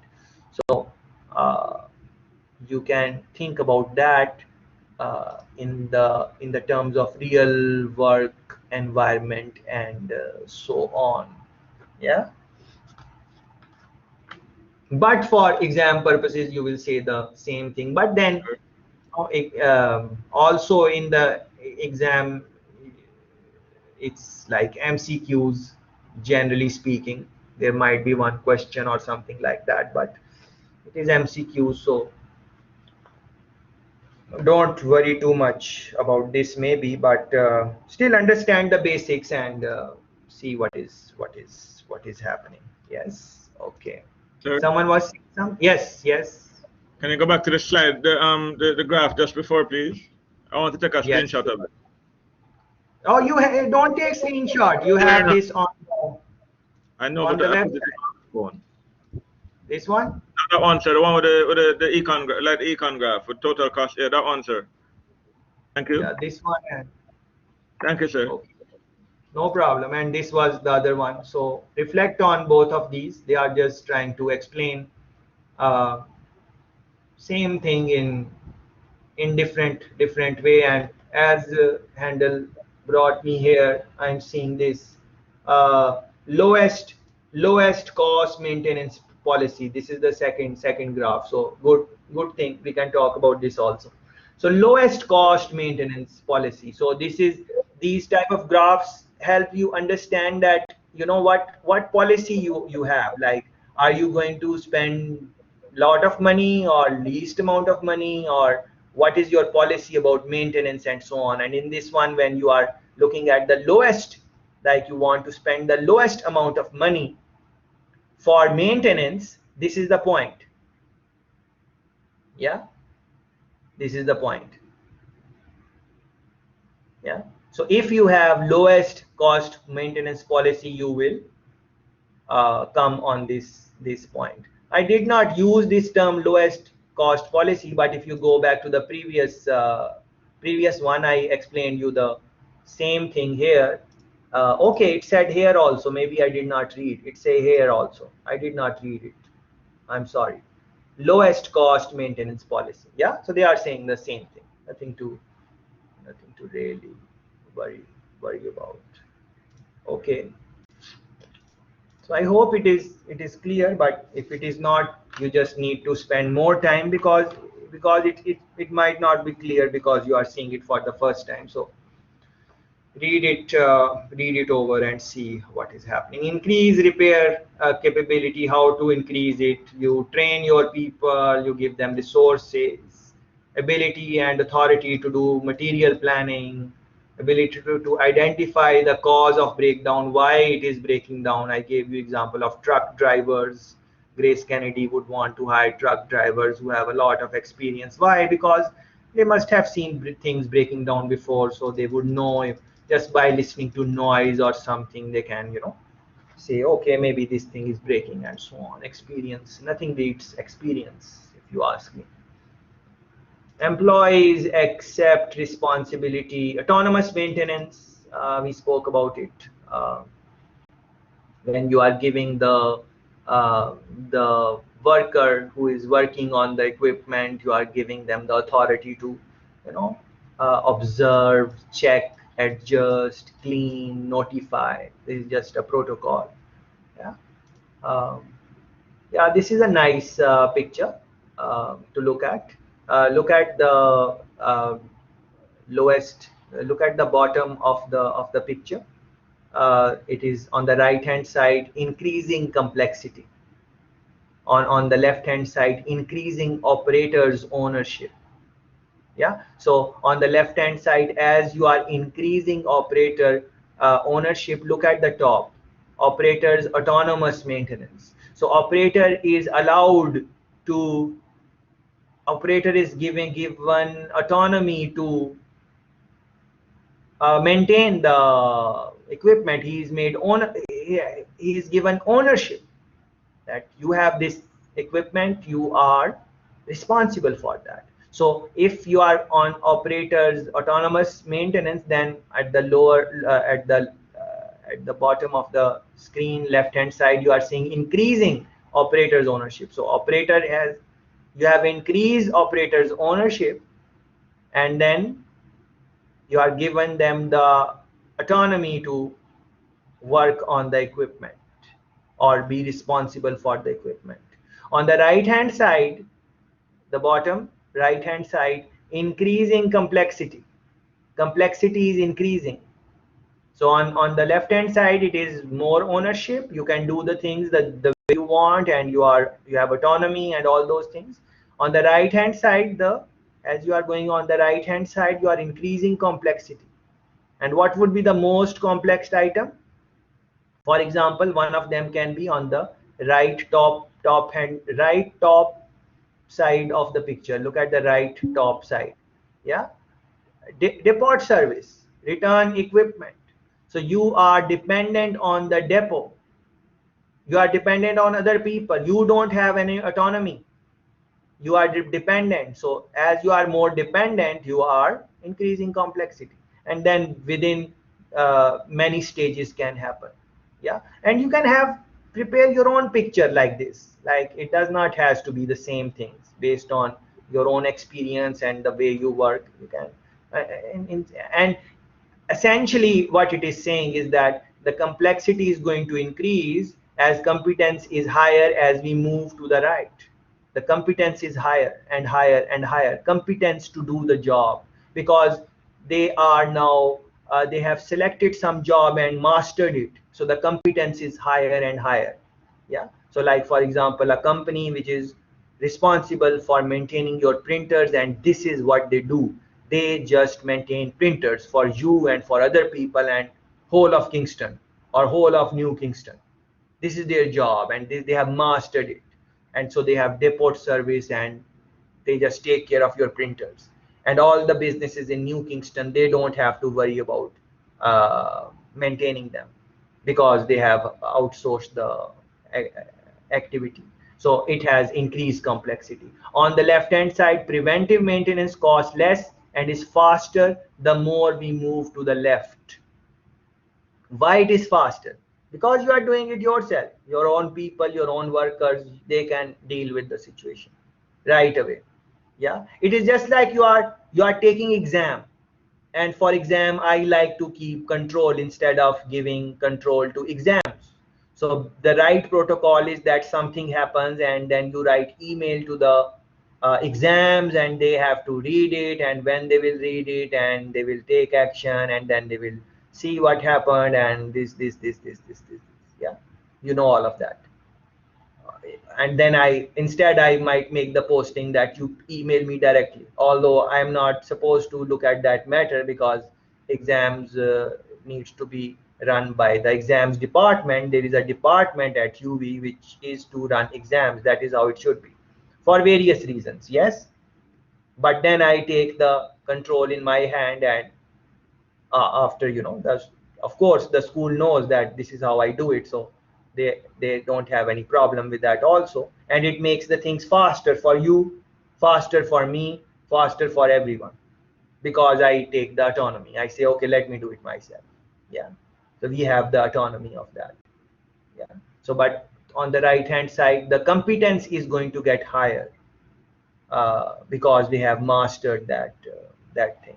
Like, paint job. You want to paint a wall in your house. How are you going to do it? You are not a painter. I'm not a painter. But you might decide, let me do it myself. Because if I outsource it, someone else will come in my house. They will know how I stay. I don't want anyone to come. It is just one wall. And then I will also learn how to paint. And then it is weekend. I have nothing much to do. It's interesting. I will turn on music and paint and see.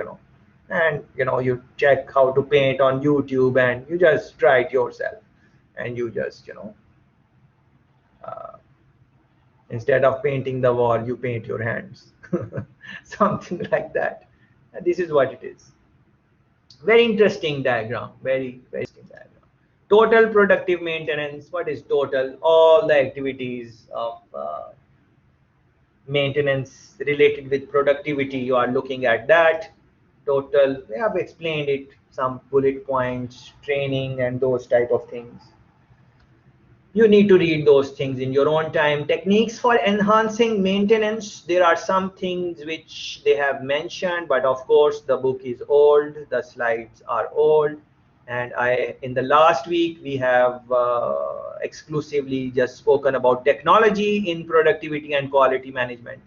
If you missed last class, just look for that clip video recording posted on RVLE about role of technologies, and we have covered that technologies. But these are good ones also to look at: simulation, expert system, automated centers, and so on, sensors, sorry, and so on.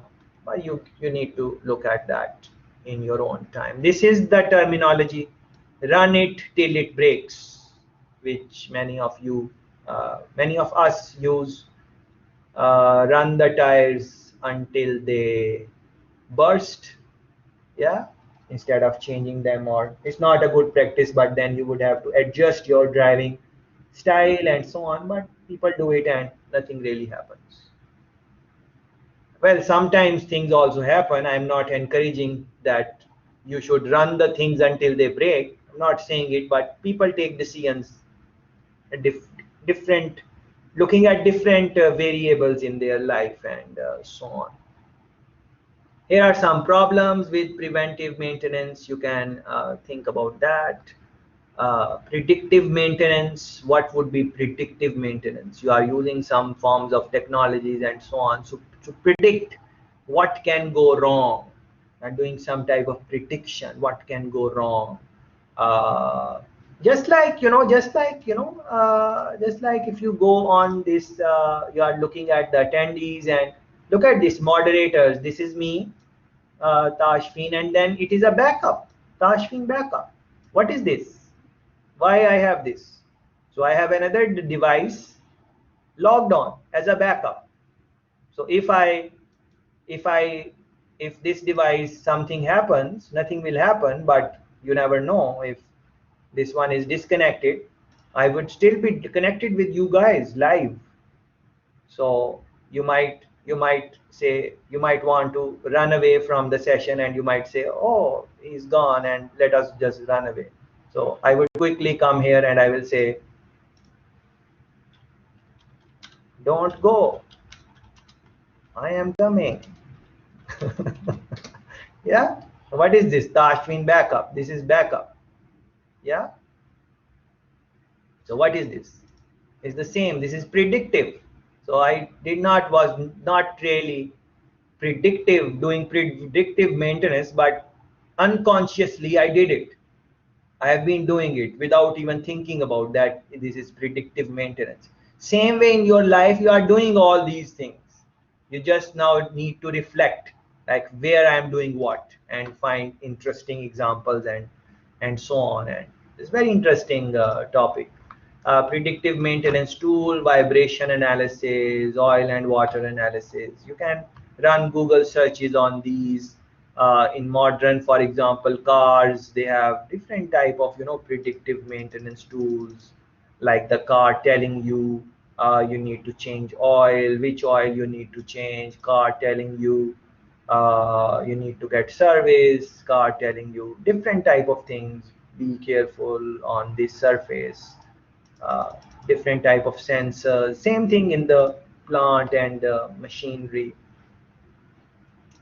So yes, you have to read these things because I have spoken about in technology and we have discussed various things there. So I don't want to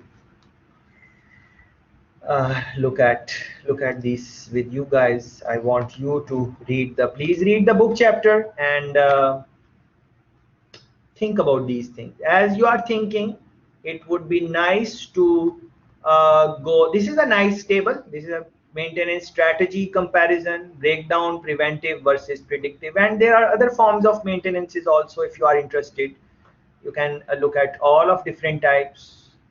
You should do that. Uh, uh, for example, what would be the percentage of maintenance time by strategy, different type of strategy. If you are looking at predictive maintenance, your the quality or the percentage is pretty high because you are predicting and then taking action and you are like at the 100 and this type of thing. If you are doing preventive, you would fall somewhere here because you are not predicting anything before time. You are just being preventive, uh, preventive from the breakdown. And if you are only doing maintenance when things break down, then your overall reliability or productivity or whatever you want to call it will be on this light blue shade somewhere on this. So this diagram, generally don't get confused, it is just saying that predictive is the best form to ensure that things are maintained well. But then again, it will be more expensive. So you would want to now think how much money you want to spend.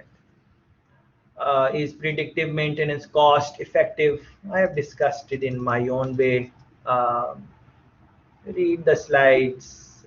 Here are some examples. I have scheduled outage. You must have seen these type of emails coming from UV.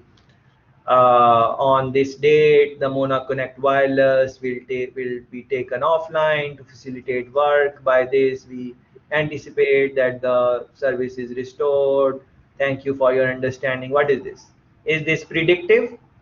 Is it breakdown maintenance? Is it preventive? What type of maintenance is this? Anyone can tell?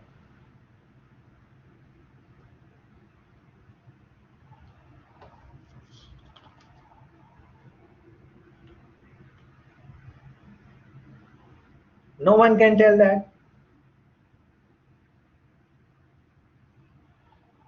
Or you are shy that you might be wrong? Anyways. Preventative, sir. It's Oh, preventative. yes, Mark, what are you saying? No, I was just going to That's say, preventative, sir. Yes, Mark. um, maintenance, sir. Maintenance, yes, but what type of maintenance? It would be preventative, as Anders said. Beautiful, beautiful. All right. The same way you are going to think about this water disruption, what type of this, what is this? This you guys might remember this thing where there was a time when Samsung Galaxy Note 7 it would get fire and so on. So this was one advisory I got from Caribbean Airlines. You must have also gotten it. And they were saying that you cannot take this in the aeroplane because this phone has tendency to get fired. There was something like that. So what type of maintenance would be that? So get some examples and not just not just these, don't stick to these, just these three. There are so many other types. Look around. If you work, go to the maintenance department at your work. You can go to maintenance department at UV. There is a very big department, maintenance department, and you can ask them like different type of questions and like what is their daily routine like, what do they do, how do they maintain things and stuff like that. What are the best practices? You can search in the interest of your industry. Again, if you are interested in banking industry, you should read about how banking industry maintains their infrastructure or whatever. Yeah, these things you need to do in your own time, please. Okay, I've made some self notes. For example, how much maintenance is enough? How much is enough? That is dependent on your own thing. Uh,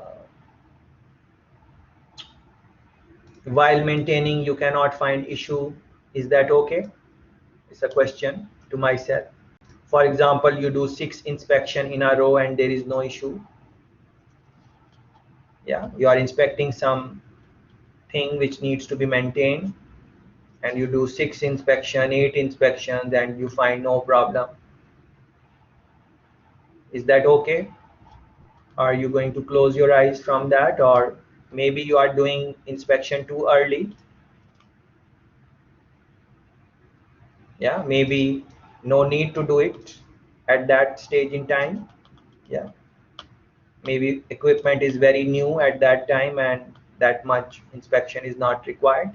Maybe as it gets a little bit wear and tear, you might have to do more inspections, those type of things. High utilization of facilities, tight scheduling, low inventory, and consistent quality demand reliability.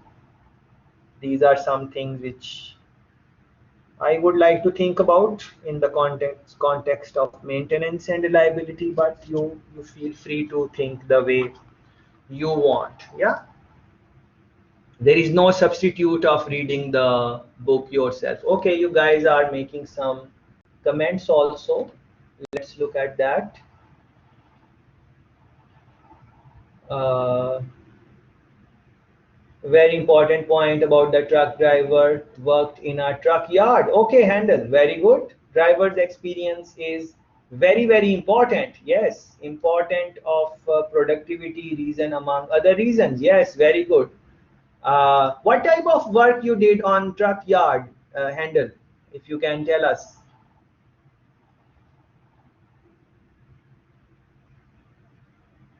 Okay, maybe. I come in. I come in. All right, I'm back. I lost connectivity briefly. That's all. I was one of the supervisors in the stockyard. Can you hear me, sir? Yes, yes, yes, yes. Can you hear me? Yes, I was yes, saying I was yes. one of the supervisors in the stockyard. Okay, So I okay, had okay. responsibility for the maintenance of the Okay. trucks. Okay, okay, okay. So what can you tell us from your experience, vast experience of what are the maybe best practices in that industry? What were the usual problems? If you can teach us anything, that would be nice. Well, for one, scheduling the servicing, which is the Okay. maintenance of the truck, is Okay. important. Normally, they do it by miles. Mm. So you'd have done it by number of miles for the unit, and it's not just related to trucks, cars as well. You mentioned dealers before. I drive a vehicle that has to go to the dealer. That goes to the dealer. I prefer to take it there.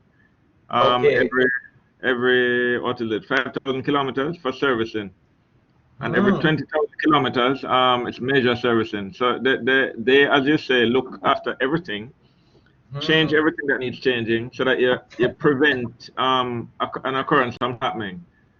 Ah, right. Similarly, in the truck yard, you would service the vehicles, and you would prevent a breakdown and prevent loss of productivity. Because if you have a truck that is likely to break down because of non-maintenance, you can be going Yes. to Monig and the truck breaks down, and Yeah. you lose time, you lose money, because you have to get another truck to go out there to offload that Yeah. chassis, put it on Yeah. something else, get another driver. All of that is cost Yeah. to you. So the cost that you'd have charged the customer will remain Yeah. constant, and your cost Beautiful. will vary, and it will cost in the long run. It's non unproductive Beautiful, cost wise. beautiful, beautiful. Lovely point. Lovely point. Lovely point. I loved it because Handel linked it with supply chain management. So things are linked with another thing. So truck example, it has to go, unload, go somewhere else. All of those things will be impacted with that breakdown and so on. And thanks very much for the example. Yeah, tight scheduling. Handel spoke about. So this was one of the things I also had in self notes. But you can think about the things the way you want. I have put some things for you, a lot of things for you to reflect on the website. Generally I go through them in the sessions, but I'm comfortable that you can go through them on your own. Essentially, they are videos and stuff like that. I have made some notes. You can read them in your own time. I don't have to reread them for you, I think. The nice movie scenes and so on. Examples from different industries I have incorporated. Um, like even from games, like this guy is playing golf, and reliability is important in everything, anything. Reliability generate trust. Most of the times trust is everything. So if you are not reliable, if you are not well maintained, then you will lose trust, and if people don't trust you, then some basics of reliability, I found this very interesting. You can watch these things in your own time. I have posted uh, a lecture from someone else which I enjoyed watching, and I learned something.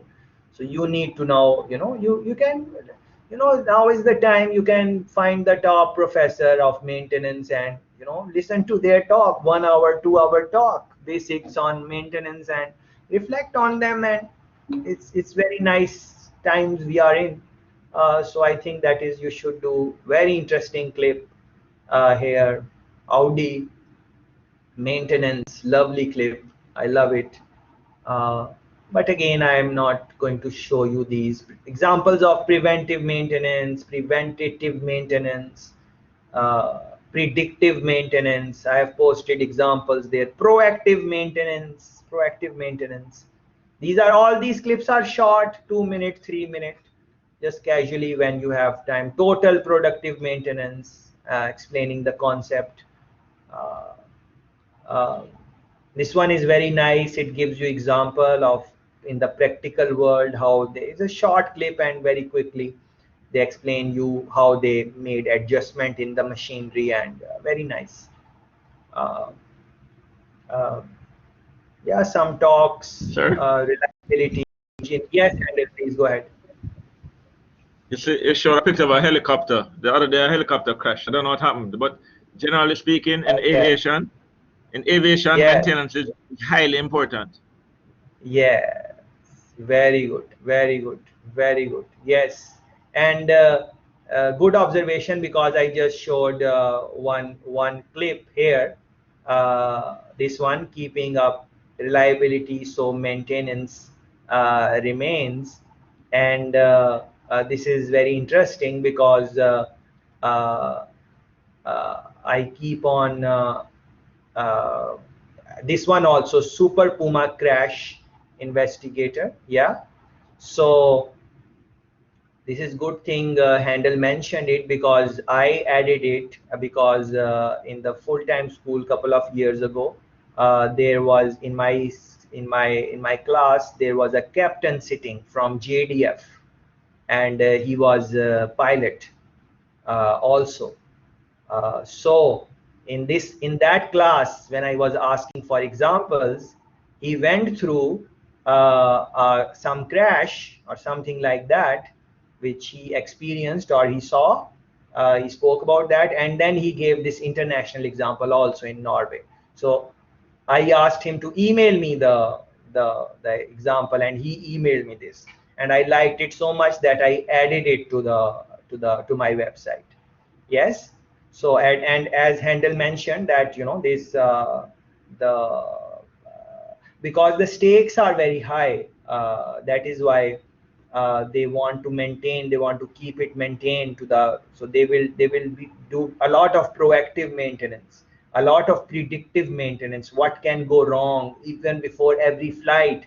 If they have something that they are not comfortable, they are not going to take off, they will make the passengers wait. They will say, oh no, we need to work a little bit on it. And sometimes if they are not careful, then these type of crashes can happen. And Handel is also telling us that recently some crash also happened. So um, very good, very good.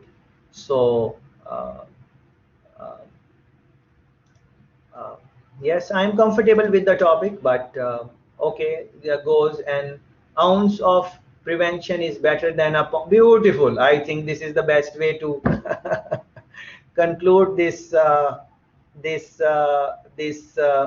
beautiful topic of maintenance and reliability.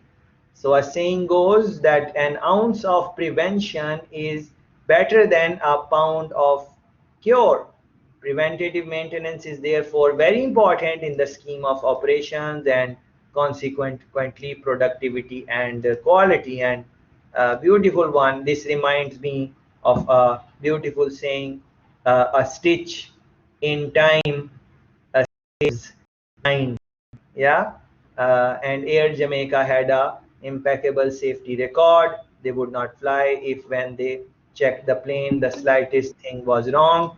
And maybe that is, as a joke, we can say that maybe that is the why the flights were not on time all the time.